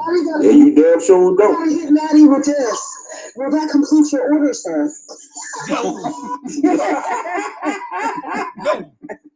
Oh, no, you know what get me? It's the heifer. When you giving your order, she done cut you off like, motherfucker, I'm not through yet. Yeah. Can you hold on a fucking minute? Yeah, like you inconvenience her. Then she talking so fast at the goddamn window, let me say that's it. You just talking and shit. Shut the fuck up. But it's true though. Damn. It's true though. The restaurant workers be dying over here. Stop it. Another thing I figured out one time. I went to what the fuck were we at? I think it was either Wendy's or Jack in the Box. And the girl sitting behind the counter taking her order was musty in the motherfucker. Like, ooh, smell like raw onions and tennis shoes. Like, goddamn. And boiled hot dog water. Yeah, that's disgusting. And I know. But did you say the girl taking the orders like that? She had sweat all on her neck and shit. And she was light skinned with a black ass neck. What the fuck is that shit? That's disgusting. He light skinned up with a black ass neck. I never got over what the fuck is that shit on the back of their necks. And them goddamn elbows. That's nasty. I never understood what the fuck that shit is. Cause that's a turn off too. Maddie. No, that's real talk. That's real talk. And he's sweating. One baby like sweating over your food cooking. That's another thing. You get to drip sweat all in my goddamn burger or something and shit. Man, come on. Mother sweat hard should not be over nobody's food cooking. They shouldn't. Come on, get real. Just think you see what baby order and he sweat like a motherfucker. You see it dropping off his beard or his face and shit on your food. That's nasty. The hell? But y'all still take the order because you don't know what's going on saying behind the scenes though. That's why I be watching them up behind. I be all like this. Where they move, I'm watching their ass and shit. Because I want to see. I don't do drive-thrus. If I go in there, I want to see if they ain't close to the dang, if they close to the food, like they're making the food, hell no. I'm telling you something. That shit. No, man, right though. You need a damn sweat rag or something. Cause see, now I'm eating your damn bodily fluids. Yes. Yeah, and who knows you got them three? No. Who knows you got them 3 letters? Nigga, I don't need to find out. I don't want to find out. Thank you. That's right. Now you right. You right, man. I'm with you on that. No, I can't do that shit. No, I ain't going for that shit there. That's why it's hard for me to really go out and eat in the restaurant because I'm too close. I notice too much shit, and I'm like, nah, I'm cool on this. Me too. And I worked in kitchens. I worked in kitchens all my life, and I know what they do with them motherfuckers. I'd be like, no, sir. And what's crazy? No, thank you. Mother be back there cooking. Mother be back there cooking and fart. And you smell this whole fart on the goddamn food, nigga. If you can smell it, you know got to drop down something. So they about to fart it all over your food. Think about that shit. You take somebody's ass for real. Think like this. You nasty. No, but you are though. But you are. I tell you what, if you go to a restaurant and go to an open kitchen, just something you can see where a lot of kitchens are open right now, where you can kind of see them doing their thing. Watch how many times they wipe their face. They don't even realize they're doing it because it's unconscious. Like, you know what I mean? Yeah. They got gloves on, but that sweat and shit that you just wipe is on them goddamn gloves. You touch my fucking food. And think about this, y'all. When y'all go to them buffets and shit, look how many mothers been on reach up getting food, scratch their arms and shit, and they reach grabbing food that you finna get on with the prongs and shit. I don't give a fuck out of prong. But these nasty mother with dirty fingernails and shit, all this shit, and he's hot up in that motherfucker and shit. They done probably scratched their nuts when they went up to get that thing. You got mashed up over here dying. He is cracking. Do you know how fast? Do you know how fast? Thinking myself, why you mash up? Because that's not funny. Maddie is right. Maddie is right. And they send their kids up there to the buffet. The damn child is eye level with the food and breathing right on that shit. I don't want them goddamn mashed potatoes. No, thank you. Or they're touching. I don't want them touching with their hands. Yeah, touch the food with their hands and shit. Touching shit. They be scratching their head, scratching the dandruff off their head. Yeah, that's real talk. And wiping the snot out their nose to go right back in there and dig in the thing. Now you didn't got mashed started now. Well, I guess that's why we pray before we eat, huh? But not everybody knows that part.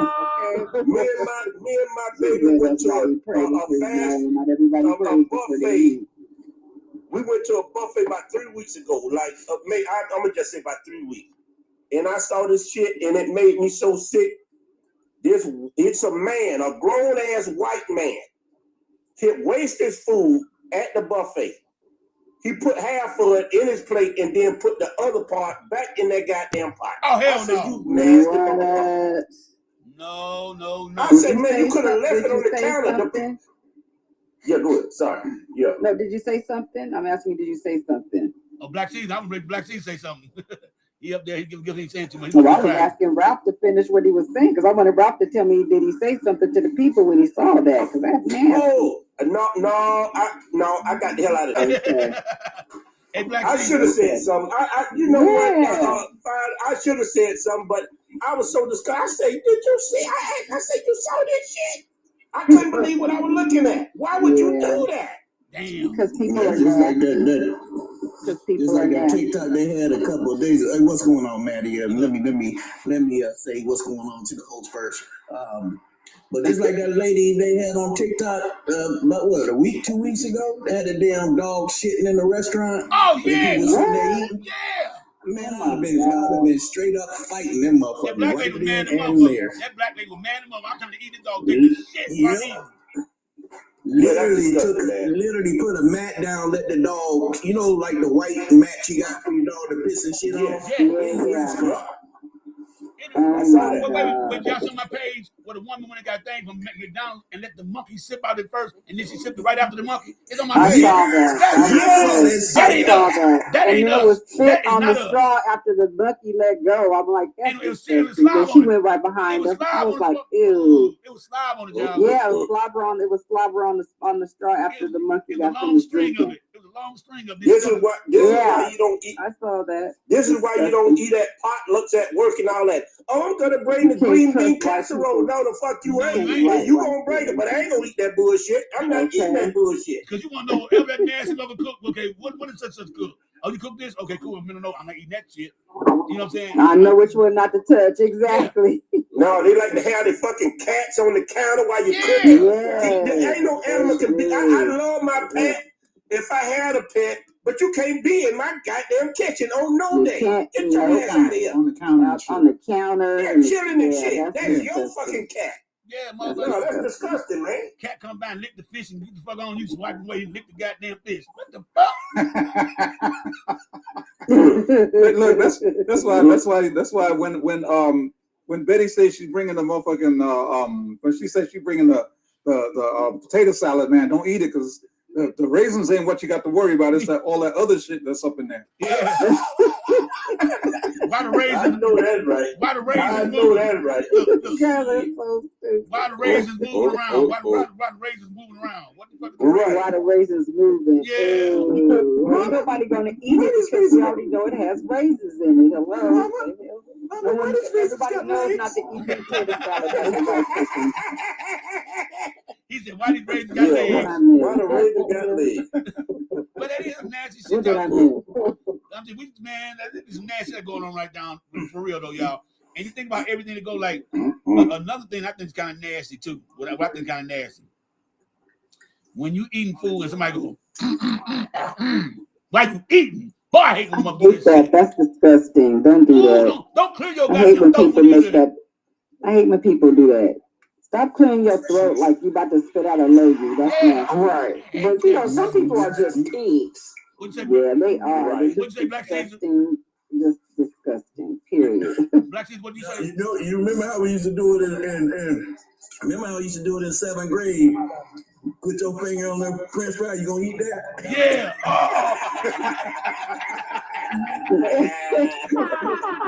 Oh my God. No, that's yours. I ain't eat that. Exactly. Did y'all play this game when y'all was young? Cause you know what, y'all? You have to almost ask yourself. Just say we all family. Just say we all family. We having a cookout, and we doing something. Don't you know? I'm wearing gloves in my own house to prepare that food. Me too. I ain't making it there for myself. I know that's right. You know what I mean? But people make that shit just like, oh yeah, and you touching that shit. No, they go in there and get the meatloaf going. They go in there barehanded with the meatloaf, putting it together and shit, digging all the nails and goddamn ground meat and shit. No. Man. No, when I make my own meatloaf, I wear gloves. Yeah. Yeah. I'm not doing none of that. That's disgusting. Yeah. I don't like that stuff. I don't like that stuff on my fingers and in between my nails anyway. That's just What gross. you say, Sam? The thought of that stuff on my fingers and in between my nails, that's just disgusting. You have to put on some gloves. The hell? Hey, Sam, what did you say, Sam? What did you say, Sam? I don't like seeing people who have like really, really long nails. Even though I have a coworker like that, she has really, really long nails, and she's always baking. She went to culinary school, and everybody talks about how delicious everything she bakes tastes. I'm like, nope. She got her nails are like 5 inches long. Wait, She's like, oh, well, I scrubbed my nails. And no. She said, what does she do with her nails? She does what? Did you say She does with her scrubs them. nails? She claims that she scrubs them, or like underneath her nails and stuff. Yeah. But they had I saw this report where they were still like swabbing women's nails that long, even after they washed them. Wait a minute. And like under the nail bed. I got a question. There was still bacteria. No. Yeah, I got a question. Yeah, if her nails 5 inches long, how they wipe their ass? I ask her that all the time. That's what I was finna ask. I used to ask my stepmom that. The answer is very carefully. Very carefully. Yeah, that's what they say. I've heard that before. Very carefully. And I didn't want to be the bad guy up here and ask that question because Ralph always getting some shit. But how do you wipe your very carefully, before it turns into some fetish kind of thing. Right? Why? That is so nasty. So so every time you use the bathroom, you go take it. Pam say wet the tissue. But you still got to just dab it because the nails are when you scratch your horse, you scratch the duke shoe. So how the hell do you wipe your ass? Right. The wet top and the nail gonna squeeze on the scratch on your boot cheek like woo. Well, hell no. That's nasty. She said she washes. She said she uses like the ball, like the tips of her finger. No. See that kind of shit? I wouldn't date a woman like that. I'm like, I ask her. I mean, I fuck with her all the time. No, look, Samantha, when you have a potluck, I say, what does such cook with them long nails? And they tell me she cook, I'm not fucking with it. Because them long ass nails. No, me either. Someone's flying in the airplane or someone's driving. Can someone mute up, please? I don't eat nothing. I don't eat anything that those people cook. Nothing. A lot of them have, like I said, pets and cats and no. Did you hear what Black Caesar just said? Yeah, he said that I get it. So you can't trust that? Can you trust store-bought stuff these days? Wait, hold up, y'all. Black Caesar was saying something. Somebody muted him while he was talking. He was saying something. Somebody muted him. Black Caesar muted himself. Nobody muted him. Ain't nobody muted. He said what he was saying and then he muted up because he has background noise. Okay, what's that, Black Caesar? Oh, no, I just said I only eat it if it's store bought. That's it. Yeah, that's what he said. Caesar, somebody had to prepare it though. Yeah, that's what I just said. I just said that. It's like if they bought it from like Popeyes or something and brought it in there, or like one of them sandwich trays from HEB or some shit. But somebody gotta make them. Yeah. One person has to make them. The people, you can go to the robot restaurant that's out here in California and everybody watch them make their own hamburgers and stuff and sell the food to the people. I have to go to that restaurant and find out where it is. I'm gonna make a plan to go up there and find out where it is. Did you see the video of it? The way that robot was thrusting the bread. Yes, girl. Yes, and I was like, they don't got no gloves on their hands. Cross contamination. Hello, I was thinking about that cross contamination. That thing was making the dough and just thrusting the bread and hunching the bread. They was making the meat. They had the meat on the grill. They flipped the meat and they turned the meat over and it flapped on the thing. The grill's like, dang, you're throwing the meat around. Hey Sam, Aileen said the same thing you said. That's why you pray before you eat. Not everybody does, though. Everybody claims to, but they all don't. Not everybody prays before they eat. Those make me mad when you eating and somebody belch at the table while you eating. Oh yeah, that's disgusting. But overseas, like in I think it's China or Japan, if you don't belch, you get mad. Yeah. Well, I tell you something that fucked up. That's a culture. Then that's their culture. Yeah. In the Philippines, they say when Philippines sneeze, that means somebody next to them is dirty and wash their ass. Wow. Yeah. Okay. Yeah. Dang it. So I'm like, damn. I don't believe you. But I didn't know you said, no, that's true. I'm gonna ask my best friend's mom. Yeah. They're Filipino. Ask them. And they say the sneeze doesn't mean you're dirty. Yeah. I like, damn. And I thought about this shit. Damn, they must have done a whole bunch of funky motherfuckers because they sneeze all the goddamn time. And you know what the weirdest shit I've seen, y'all? And I'm not making this no joke though, but the weirdest shit I ever seen in my life, I seen an Asian man speaking his language stuttering. What the fuck? That just blew my motherfucking mind. Y'all never seen stuttering Asian? Yes. Have y'all ever seen a stuttering Asian? Oh, he was trying to talk, but he had a stutter. Yes, stutter. No, that's the Oh, weirdest shit wow. I ever seen in my life. That is. Another weird thing I seen was this girl, her name was Michelle. She was Filipino, grew up in North Carolina with a country ass accent. Fucked me up. I'm like, how the fuck you talking like? That fucked me up, y'all. A Asian girl speaking with a country accent. That's worse than a white girl trying to speak like she black. Like that was a white girl trying to speak like she black. This girl had a country accent. Right. I'm going over here. Yeah. I said, what the fuck? Because it just blew my mind. And I know y'all see some more weird shit than that. Like, I had a school teacher named Mr. Herbert used to do this. The eyes constantly just blinking, used to fuck me up. He was talking to your eyes constantly blinking. Oh, he had the tick. He had the tick. He had the, what they call it, the tick or the, what they call it? No, Tourette syndrome, I don't know. I don't know, but Tourette's. His eyes used to, She can't have Tourette's. I guess she can't have Tourette's in her eyes, but no, this is a teacher I had. No. His name Mr. Herbert. He was Yeah, I heard He was you. talking about shit, eyes just constantly blinking, like, what the fuck? I'm like, damn, that blew my mind too and shit. And then we had this one teacher in high school. I've got his goddamn name, science teacher. He come in every day smelling like he just jumped in a bag of motherfucking garlic. He just washes the ass, the whole face with. God damn. He walk in his room first. He walk in his room, the first thing he smells the goddamn garlic. That is. That's just nasty motherfucker. I'm saying, like I say, y'all, there's a whole bunch of nasty shit out there, y'all. We not even tripping off of. Like women, like I tell you all the time, I don't have a foot fetish. But I look at the women's foot. You said you don't have a foot fetish? No, I'm telling you really? I don't. I know I look at a woman's foot because if her feet dirty, that mean the ass dirty. Because your feet is the first and last thing come out the goddamn tub. And your feet dirty, that mean your ass dirty. Flat out. Yeah. Flat out. Maddie, that's the same thing my husband say too. Yes. So Maddie, I had a teacher. His name was Mr. Nussbaum. And he had the crazy comb over. He had a crazy comb over. Nuts. I'm talking nuts. Nussbaum.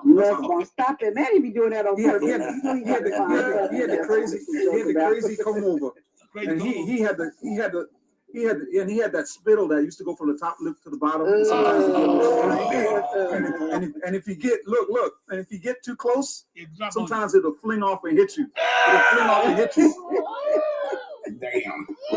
Yeah, man. Yeah. I had a teacher named Cecil. It was a female. Her name was Cecil George Smith. Day one, me and her, we just didn't see eye to eye. Finally, one day I told her, I said, what'd you use for deodorant? A Whopper, extra onions? It was on. You are so She threw my tie in the, it's rare for somebody in high school to wear a tie. I wore a tie, I was looking sharp that day. Man, she took my tie because I was trying to retie it, threw it in the garbage, it was on. I know it was. Oh my God. Yeah. But you know what my mama used. You know what my mama taught my sister when she was growing up. She said, "Don't." God bless the dead. She dead now, but my mama used to teach my sister, "Don't trust a nigga with dirty fingernails and dirty shoes. He ain't no goddamn good." That's what you were taught. My mama told if they shoes dirty and they fingernail dirty, don't trust him. My mama told my sister back in the day that if you meet a man and he ain't got no watch, don't mess with him. And my sister say, why? Because that means he ain't got no watch. I mean, he ain't got nowhere to go. That means he ain't got no goddamn job. I'm like, damn. And it kind of made sense. The mother got something to do, keep up the time. He mother got something to do, keep up the time. Yeah. I was like, damn. I was like, man, like, let me tell you something. I hate when a motherfucker with bad breath always want to whisper in your goddamn ear.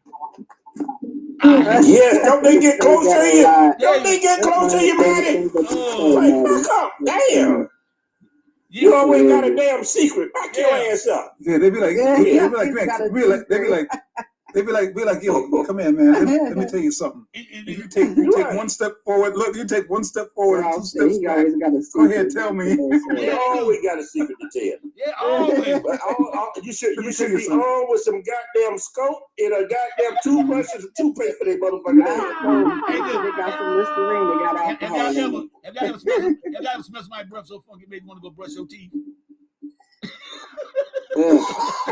Make you want to go brush your teeth. Now that's funny. It is. I like that, man. I like that. Yeah, that's true. And this too, I understand. And people, I wasn't gonna get mad at this, but I personally seen it several times. Any woman that drinks beer straight out of a bottle or can will pee between parked cars outside. I can't stand them. It's disgusting to me. Am I lying? Am I lying? Am I lying? Am I lying? She said we will in half. Okay. Y'all is funny. That is right. Okay. That I did not do that in my 20s. Okay. You did it in your 20s? Yeah. Hey, whatever. Now when but I will take it out the bottle. Candy My down kind of there. girl. Candy My quiet kind of down girl. there. I like a girl that can drink it out the bottle. Candy quiet down there. Candy, have you ever did that? Vicky. Oh shit. Hey Vicky. Hey Vicky and Candy. Have y'all ever peed between parked cars? Hell yeah, when you go to the club with your friend, you have all that drink. In a bullshit too. Sometimes you gotta do it, but you gotta do it when you do it. You gotta get it in. Sometimes you can't hold it. You gotta squat behind the bush and get it done. You sit in a bush too. You know the old saying. It's better to let it out and feel ashamed than hold it in and bust a vein. Okay, it ain't that mashed up. Hell Man, yeah. I ain't trying to get UTI and stuff for holding yourself. I'm not about to go to jail. I'm not about to go to the doctor for that. I can just do it and get on with my business. Yep. Hey, look, and here's another thing too. Slide them goddamn pants to the side and squat and go to work. Shit. And have No problem. And have perfect. Got no issues with that. And this is another thing that pisses me off No too, issues y'all. with that. Why come mother with no teeth always smiling? Miss all the grill be gone. Why they always smiling? They wish they had teeth. Because they happy. They ain't gotta worry about a toothache. They ain't gotta worry about a toothache. They're happy. No, talk about they There's nothing wrong with that. They're happy. What you say they got to worry about no toothache? No. All it is. They got They're teeth. smiling and grinning because they're happy. They got some teeth, but some missing too. And they be smiling mother in the world. Then also too, my motherfucker who can barely read or go to text you. Right. Have you ever noticed that? You be like, why you grinning so much? Yeah. Imagine that a mother that can barely read and write wants to text you all the time. Like, what the fuck did he say? Y'all ever know that shit? Then you gotta decipher that shit. You gotta decipher that shit. Yeah, man. Yeah. But you know what, Maddie? Yeah. When you was talking about that peeing outside and stuff, I was telling one of my younger coworkers one day. He was talking about that. I said, dude, we back in the day, we peed on the side of the road because we was driving through town. They didn't want us in the goddamn town. That's the fact. That's the true. When I was going through downtown, I would give me a big old jug, a pickle jar, and right there. I be driving with the thing, I'm peeing in the jar as I'm driving. It's funny, but it's not funny. You know what I mean? Be something like but women can't do that. They can't do what we do. So you know what I mean? Right. But if I'm in a desperate place right now, I'm pissing the cup right now while I'm driving. Yeah. Now when you can do one thing, we can't do. So wait. So you want to talk about nasty? You want to talk about nasty? I went to a dude's house, right? And I was going to do some service in his attic. So I went he had a door that goes into the attic. Right on the other side of the door, he had 5 gallons of piss right there. Oh! Ew. 5 gallons of piss. Had whole AC downstairs, was too lazy to go downstairs and pee in the bathroom. He had 5 gallons of piss in there. The whole attic smelled like piss. God. That was the nastiest shit. You saw what DC James said? He said truck driver latrine. That's right, and that's a fact. Y'all talk about nasty. You gonna find a jug of piss in their truck. Wait. That. Wait. You want some nasty? I went to this girl house one time, and I was use her bathroom, and the toilet was so fucking nasty, I peed in the sink. That's nasty. Another people, not in there. I've done that before because that's nasty when you have to. You don't even want to sit on their toilet. That's disgusting. Hey, let me ask you a question. Let me ask the men something. You ever saw women that were so fly outside, and you go to their house and you got to flip over shit to get in the goddamn house? Nasty and shit. You are nasty than a motherfucker. You're like, man, and she all put together outside. Go to that motherfucker house. You be like, girl, I'll let you leave. I met this girl in San Diego. I met a girl in San Diego named Ronnie. Look, I met a girl in San Diego. That's right. I met a girl named Ronnie in San Diego. After I did the comedy show, she told me to follow back to her apartment. We get to the apartment, it's this dude laying down in front of the steps, laid out. I mean, he got the bottle in his hand. He laid the fuck out. We go upstairs, go in the house. House looked like he just got hit with a hurricane or something. Shit everywhere. I'm talking literal shit. I'm talking literally shit. Got a dog shit everywhere. The kids come out the back room. They were nasty and dirty than a motherfucker. I'm like, God damn. I said, I can't do this shit here. And so she got talking to me. I said, well, you're like, I'm good. She said, well, yeah, go. She said, well, I'm basically a single mother. I said, what you mean you basically a single mother? Where the daddy at? Basically. So she said, that nigga we just walked over downstairs. That was him laying on that was him on the side. Yeah. Yes. So I was dating a woman, and she used to like to have me cook for her, man. So I used to go over there, and every now and then I have to wash like 3 or 4 dishes. So one day I go over there, she got like a whole stack of dishes in there, and she said, "Oh, you gonna cook?" I said, "When you wash them fucking dishes, you know how long that shit lasted?" Not long after that.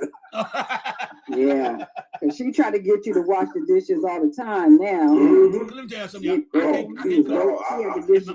the dishes piled up for him to come. My wife will tell you about this, y'all. I cannot cook. I'm gonna fuck with 2 bowls in the sink. I cannot cook with dirty dishes in the house. I can't do it. I'm gonna fuck with 2 bowls and a spoon. I gotta wash this. I have to wash the dishes before I cook. And then I wash dishes as I go along. If I'm done with this pot, I'm gonna wash that motherfucker out. Because I don't want to wait to the end and all the dishes piled up. I don't like that. Right. So I wash this as I go along and shit. That saves time. Yeah, same. Because I mean, I'm doing dinner, and there's not a dish in the sink. Yeah. The stove is not dirty. Yeah, because I can't cook with dishes, dirty dishes. My mom always said growing up, don't no man want no dirty woman. No, not at all. That's the truth. That's the truth. So if the dish is dirty, your ass dirty too. Hey, y'all, But tap the screen, y'all. don't no woman want no dirty man either. Right, hey, y'all. Yeah, tap the screen. Tap the screen, y'all. Tap the screen, y'all. Tap the screen, y'all. Look at that. We close there. It's the same as if that's the same as if you just say you know somebody, and you know somebody who's dating somebody, and then for whatever reason them two break up, but you know how nasty this other motherfucker was, and then that other person try to get with you. You're like, man, this shit. I know you've been messing with JoJo and JoJo. He ain't watching that as a fire.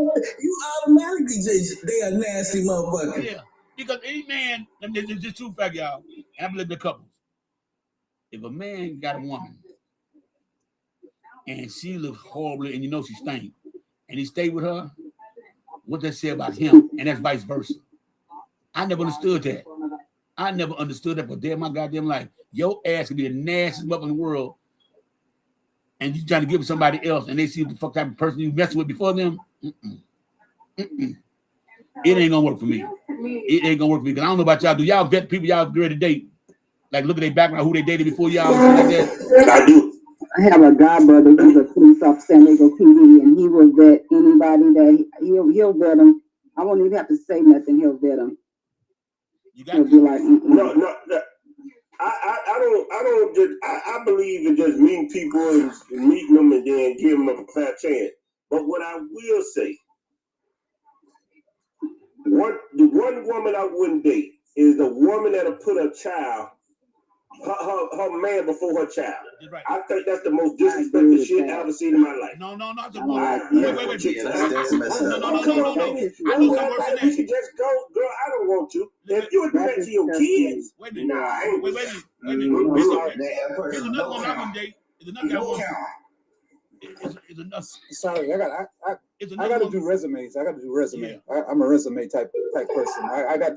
I got to see like birth certificate, stretch marks, C-section.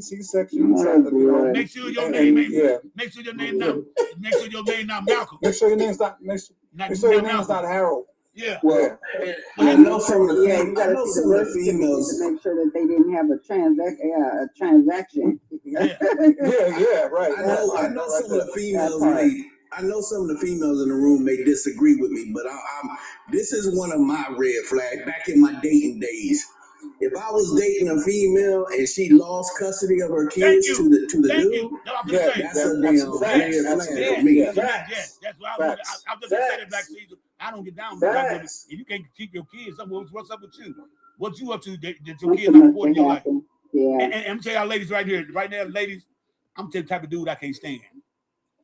A motherfucker kids who probably live a half a block away from their ass, never go see them and don't do shit for them. And they don't ever see their kids. Yeah, and don't do shit for them. And that pisses me off. And then, ladies, and not saying y'all, big facts. But y'all know this man got 8 kids, 7 different baby mamas. He don't take care of none of them, and you get pregnant by him. What makes you think? Yeah, but you want to get pregnant by him? Exactly. That's crazy. That's crazy. No. That's because he cute. Oh, he's so fine. He cute. Dick That dumb man blinded by what a motherfucker look like. Are you serious? Dick Come on, man. It shouldn't have nothing to do with that. If you want a child because you want the child and the father and you hopefully to be together. But if not, you at least want a man that's going to take care of his child. Period. Whether he's with you or not. Hey, Aileen. I am not dating a man with 8 kids and 7 baby mamas. Not the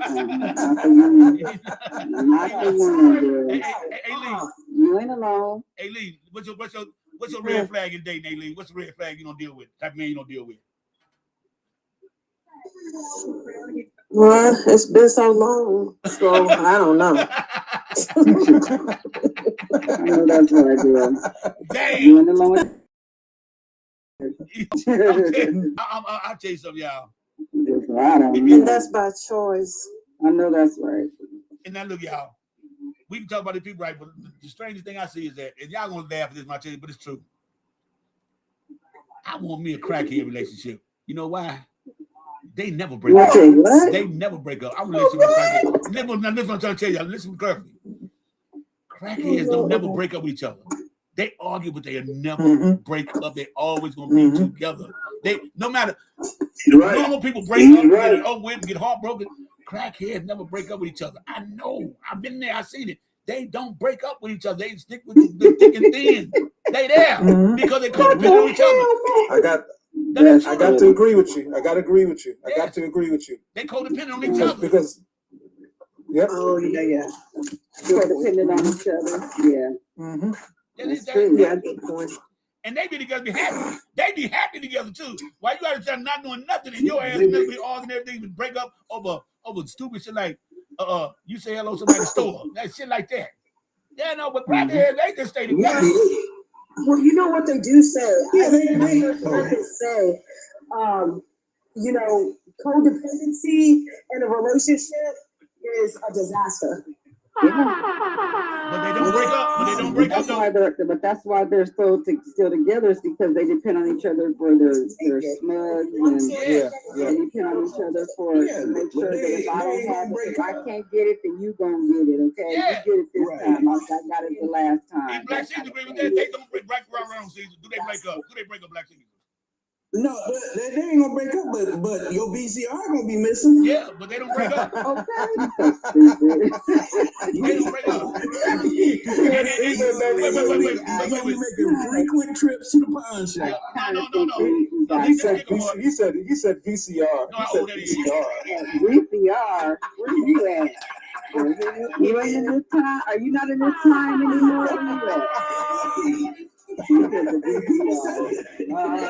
People still got VCR. But you know what? I always said what Maddie say. I just didn't put the C word on it. Yeah. It's just people that's just homeless. They could be just homeless as hell. But that love there, I ain't never seen it in nobody but them. You know how much you got love a They gonna motherfucker. do it together, baby. You know how much you got love a motherfucker. That they have with one another. They have. You know how much love, how much you got love a motherfucker to be homeless. No, you hear what I said? I said they wasn't sea heads. Some of them just homeless. Yeah. And that's all they got is each other. Yeah. You know, but Ralph, you know how much love you got love a motherfucker to be homeless with them?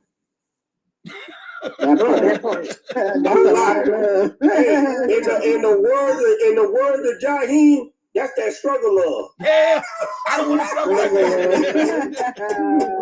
I don't want that. You know how much you got love? You know you got love motherfuckers both y'all want to beg for change. That's that struggle What's that love. Star? Say Star. Yeah, for real. My favorite crackhead couple was Pookie and that girl from New Jack City. Oh yeah. You know what I'm talking about? Yeah. Yeah. No. My favorite couple was Bobby and Whitney. That's what I'm about to say. Bobby and Whitney, they stood together though. Whitney played by Bobby. It was by her Bobby. But I think Fired Up said it better though. I think I agree with Fired Up. And you know, me and Fired Up fight a lot. I love her to the moon and back, but we fall out a lot. But anyway, what I say that you agree with. You said that they need each other. They depend on each other. Yeah. They get through their shit.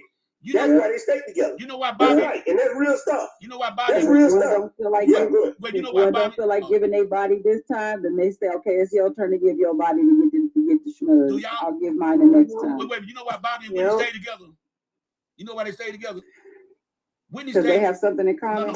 No, Whitney stayed with Bobby because it's hard to find somebody to cook your crack just right. Oh shit!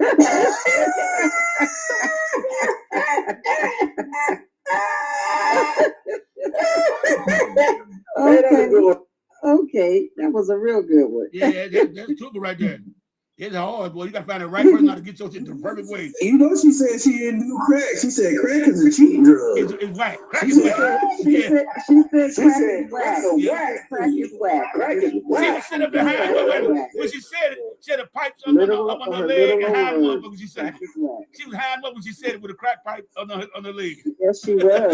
She didn't have an interview, but she didn't have one in her hand, but she did say that out loud in the interview. But if we were betting people, if we were betting people, how many people would have lost their money? Talk about it would have been Bobby to leave this world first before her. But I would have lost my money. Me too. I would have lost mine. And then his daughter, then he lost his daughter before him. His daughter left it for him too. I'm like, damn, Bobby. Shit, maybe it was what has been a year and a half so later she left. Yeah. In the same kind of somewhat way. It was weird how she left kind of like the same way. Yeah, she was down in the bathtub too, just like her mom. Yep. Bobby Christina too. Yeah, that's crazy. That's what we're talking about. Yep. I remember her little name. Bobby Christine. That was a cute little name, but yeah, Bobby Christine. I remember Whitney was crazy about Bobby Christina. Yeah, she loved her child, and she had her singing in some of her songs too, some of her albums. Yeah, but that's crazy. You know something. The life of a lot of stars is pretty damn tragic when you think about it. Yeah, it is. It is. You can't. I mean, you can look at your hand, and there's about 10 people on your hand now that you know that was stars back in the day that either went away from schmugs. I mean, it's just the trade that you put in for to be a star, your freedom, your ability to be able to go out and do normal things like go shopping or ride a bike. You can't do that shit no more. Imagine this, y'all. Amy Winehouse was addicted, right? Go ahead. It's got to be hard, and I agree everything you said, Mashup. But I'm just saying it's got to be hard to be 58, 60 years old, getting on stage doing an hour and something show without some device, needing some drugs to get smugs to get you through. Yeah. You know what's crazy though, y'all? Amy Winehouse. Remember that? Amy Winehouse stopped doing the legal shit and drinking and died a month later. Died a month later because her body went in shock. Her body went in shock and stopped doing it. Yep. Yeah, that she had to do it. That's why she went back into it. She was just an alcoholic, really hard. She was a hard drinker. Yeah, when you that girl was voice, I love her. She did have a pretty voice though. Amy Winehouse. Her voice was Hey, Destination. Think about the trade-off though. Think about that. Yeah. When was the last time he was able to go sit and watch a movie with other people? Yeah. Simple shit that we take for granted. Yeah. When somebody does that, they trade their life for stardom or for money. Yeah. And they can't do shit no more. That's why 10 times. That's why. Hey, y'all, Tanya, that's why 8 out of 10 of them. Thank you, Tanya. Thank you, Tanya. Appreciate it, Tanya. Thank you. So that's why I mean I'm not saying that's an excuse, but what I'm saying is that there's a trade-off, and a lot of times if you can't handle that trade-off, then you go to other parts of recreation. Right. But you know what though? Right. Everybody like this, y'all. Once you get off of say like me, once I got away from the rocks and shit, I got obsessed. I got obsessed with something totally different though. I got obsessed with working. I was obsessed with working. Right. Working. Because if you I can't hear him because everybody's talking over him. What'd you say, Maddie? When you get rid of certain things, like certain habits you had and you quit doing it, you pick up another habit. Mine was working. Because I have an addictive personality. Once I get into something, I'm obsessed with doing it. That's how my personality is. And I admit that I have an addictive personality because my whole family right now today is either alcoholics or addicted to something else, illegal shit. My entire family. There's really nobody in my family that's sober on shit. My grandmother and sisters were all alcoholics.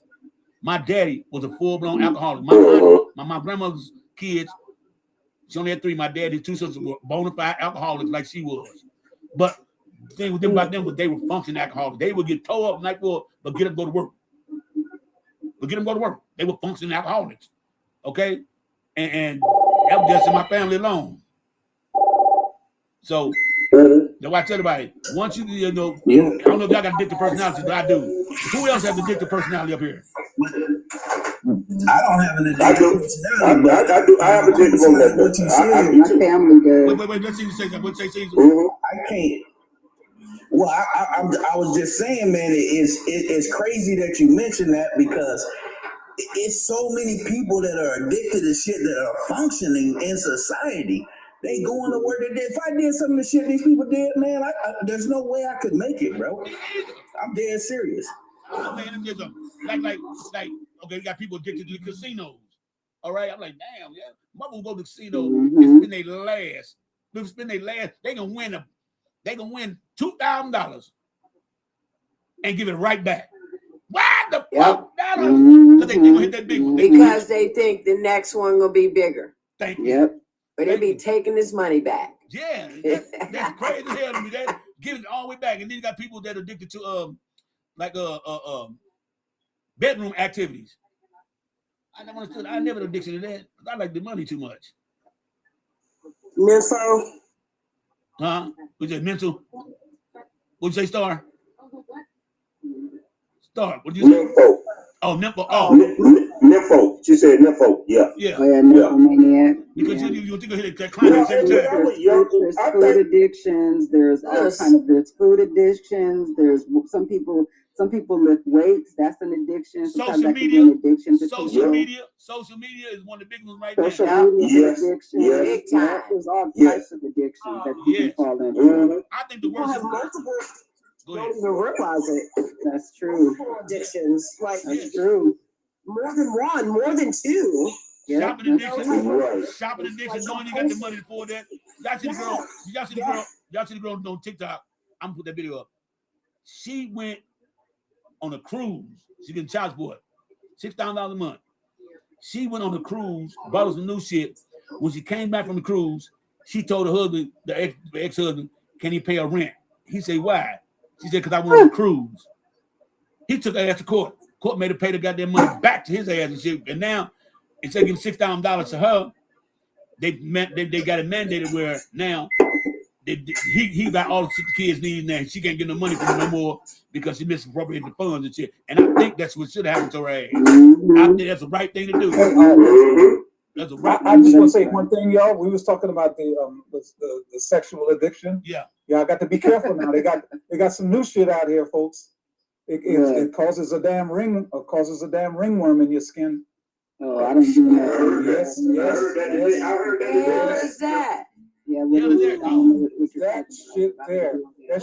that shit there. You could get that shit, and it causes like lesions and shit on your skin. Wait a minute. Didn't they break it? Wait a minute. Either in your upper leg. Didn't they discover that Houston mass up? Well, then in Houston they found that shit out. Yeah. Houston. That's out in Houston now. Yeah. What are you talking about? Yeah. It's something. Yeah. There's an STD. I forget what they call it. I'm gonna tell you something. I saw that mashup, and I'm gonna tell you something. It's a lot of shit that go on in Houston. I'd be scared to smile at a bitch in Houston. And Candy live in Y'all Houston. got some shit going on. Wait. Candy live in Houston, y'all. Candy live in Houston. I'd be scared to breathe around that motherfucker. Okay. Boy. Fuck that. What y'all talking about? There's someone in the background that got some background noise going on. It's called trifamectin. Hold on. Don't worry about it. We know what you're talking about. You did the best you could. TMPII. Wait, to make it short, everybody understand. That shit in Atlanta. It's called trifling STD. Trifling STD. They call it trifling. Yeah. There you go. New STD ringworm. Yes. That's what I'm saying. Y'all get it, y'all. I want to get it. Y'all gonna laugh if it's true. When you let a man ejaculate in your face on your breast, that's how they get it. I heard that too. See, I was worried about it. I'm good. I'll be worried about it.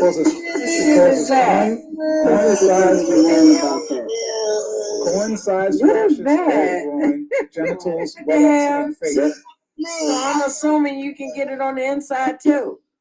That's disgusting. Yeah, but it shows up on the outside. No. It says But it's up on the outside. No. In other words, that is coming from the man. Is that what you guys are telling me? It's coming from the man because he's doing ejaculating in the woman's face. And she got a little scratch. She got a little scratch. Like right here, look. I got a scratch right here, right? And if I was a woman and you do that and get in there, it's over. It's over. It's a little scratch. That's disgusting. Wait. They said you can get it from items like shaving razors, towels, and bed linen. Okay. Mm-hmm. It's not, like you say, it ain't necessarily through sex, but yes. Mm-hmm. But yeah. But imagine this. Hell no. Imagine this, y'all. This is what they're saying. They're saying because the cases are predominantly been identified among men who have sex with men. That's what it's saying. Keep it on the down low. Oh, wow. Did you say men have sex? All right. Then it'd be too late because then you got the ringworm. Men have too late. Well, imagine this, y'all. Here we go. Wait. Hey, y'all. Hey, Manny. Yeah. Let me say this. Here we go, Atlanta. It's on its way, Atlanta. Yeah. I did some worse than that. I did some worse than that, y'all. Wait. I'm telling y'all some worse than that. Man, he was making that noise. He was making that noise. Someone's got a child in that. That sounds like a child or something. Wait a minute, though. Here go one for y'all. Imagine. Wait. Is that you? Star? That's Star, y'all. Wait. Imagine this, y'all. Wait a minute, y'all. Answer this question. Imagine a mother going to the hospital because they call it STD in their mouth. My mother? Yeah. Did you say a mother? I was just thinking that in the mouth. You sound like a personal problem to me. Her tongue was black. Her tongue was black, and she had big old lesions inside her mouth, on the tongue, on the roof of her mouth. Oh my God! That's nasty. Oh God, that's disgusting. I'm gonna throw up. Yeah. Don't throw up because some people like to throw up shit. I see motherfuckers got a fetish of women throwing up. Oh, that's some nasty shit. You gotta go to the hospital, open your mouth. Hey man, y'all remember when the worst thing for us back in the day was getting a shot in your ass because you had then got some damn what they call that shit? Gonorrhea. What it was called? Gonorrhea. Yeah. Same thing. You know what I mean? Boy, we wasn't doing bad at all. These That was motherfuckers every fucked week. up. You see the same one going. Oh, hell no. Look at it, y'all. Oh, Lord. That's that shit right there. That's that shit right there. Wow, that's crazy. Oh, that's nasty. Oh, that shit. hell no. What is that? Got a finger? That's the new STD. See, the new STD ring. Wow. Oh my That's crazy. God. Yeah, that's that shit. That's that shit right there. That's that shit. So now when people come to my house, I'm looking to see if I see a damn ring. Y'all hear mash up. Y'all hear mash up. Hey, that's that shit right there. That's that shit. I know. But that means that the man stuff is just poison. But he had to get it from somebody to give it to somebody. Genitals, buttocks, and face. Ooh, imagine your face. God. What I just said about the face. I'm glad you think that's hilarious. It's horrible. Nice. That's crazy. Crack it up. You damn right. That's Cause you know what? You know why it's funny to me? Cause I ain't outside. Me neither. I ain't outside. That's right. Me neither. That's crazy. So Masha, are they finding it in men and women or just men? This is primarily men, but they're saying women can get it too. Shut up. Look at you, Maddie. Shut up. He's like, women. Yeah, that's that That shit. Of course he's gonna say. Of course Maddie's gonna say that. Look at his face. Of course Maddie's gonna say that. I'm trying to understand why he got stuff on it, got something on his arm. Why was that on his arm? Ejaculation. It goes everywhere. Why is it on his arm? It goes everywhere. What the hell he doing? Swinging it? I'm dealing with a lot of ignorant, uneducated people right now, y'all. Yeah, that's funny. What is he doing? Because why is that on his arm? That is on? Yeah, it should be anything in the front of him, not on his arm. Know why? What the hell? He wanted the cream pie. Guy just swinging it, okay? Shit flying every damn where. Boy, y'all crazy, boy. Y'all crazy. Yeah, I'm just saying, you gotta explain that shit. Why is that shit on your arm? No. Hey, wait a minute. I wonder why it's so damn funny. Why is that funny? Wait, you get on your face too. I can't help You get on your face. I'm not funny. I'm sorry, but I'm just asking that question. You can get it on your face too. Okay. Well, yeah, that's in the front. Okay, so why is it on the side of his arm? He like to keep. He like to get Cause the that's rain where the south. stuff hit. That's where it landed at. That's where it landed. Don't go chasing waterfalls. No, it's not funny, y'all. I'm just asking, okay? Hey, Candy It's not funny, though. She worried about Ebola. Candy say she ain't bullshitting. Candy say she worried about Ebola. Yeah, me too. Now This ain't no joke, man. They're gonna have three of them come. They're gonna have three of them go to three different airports to check out Bush. Bush gonna be a main one in Houston. They're gonna have them go to Bush to check them out before they come, and the other one gonna be Virginia. Y'all should have these people call. Let me tell you something. Y'all worry about. Wait a minute. Y'all worry about Ebola. Wait a minute. Y'all worry about Ebola. I'm worried about something worse than that. Called El Broco. What? El Broco. What the hell?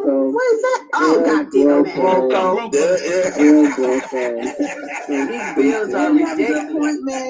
These bills are fucking bad. Yeah. They are bad. They are bad.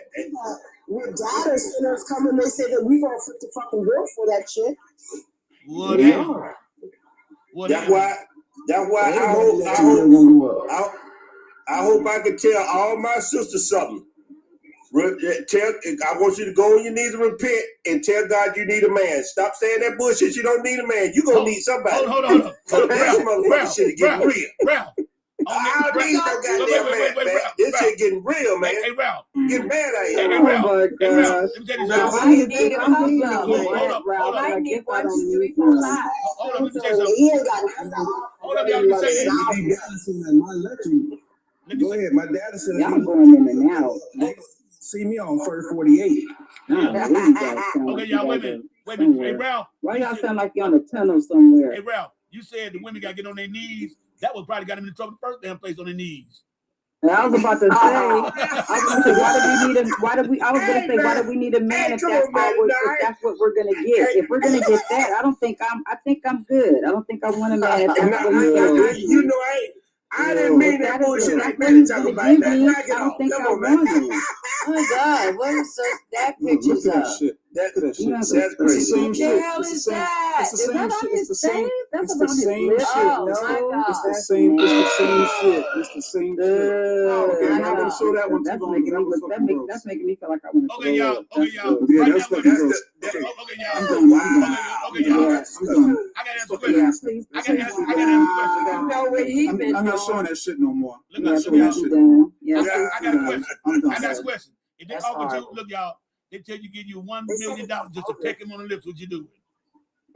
Hell no. No. That would mess my life up. Just because $1 million, I might not be alive to spend that $1 million.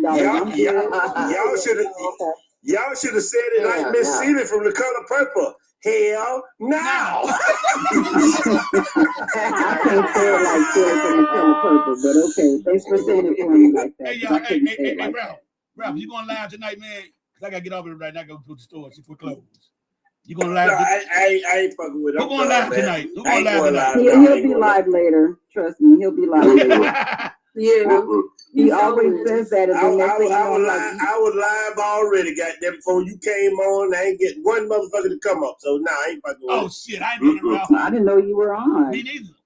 I just jumped on. I was on. I just jumped on early. Yeah, I was on. I jumped on at 3:30. You don't be sending requests or anything anymore, because that's why I don't know when you're on. Okay. All right. I was on there, but I had a phone call though. I don't do lives because I'm not gonna get shit accomplished, so I don't do them. I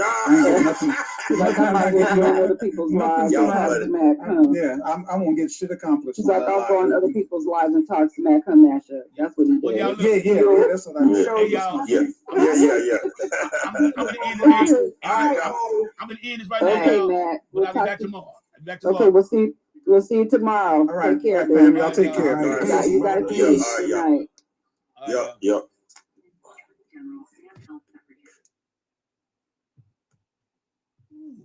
Okay, y'all got to end it all. Y'all take care. Take it easy. I will be back tomorrow.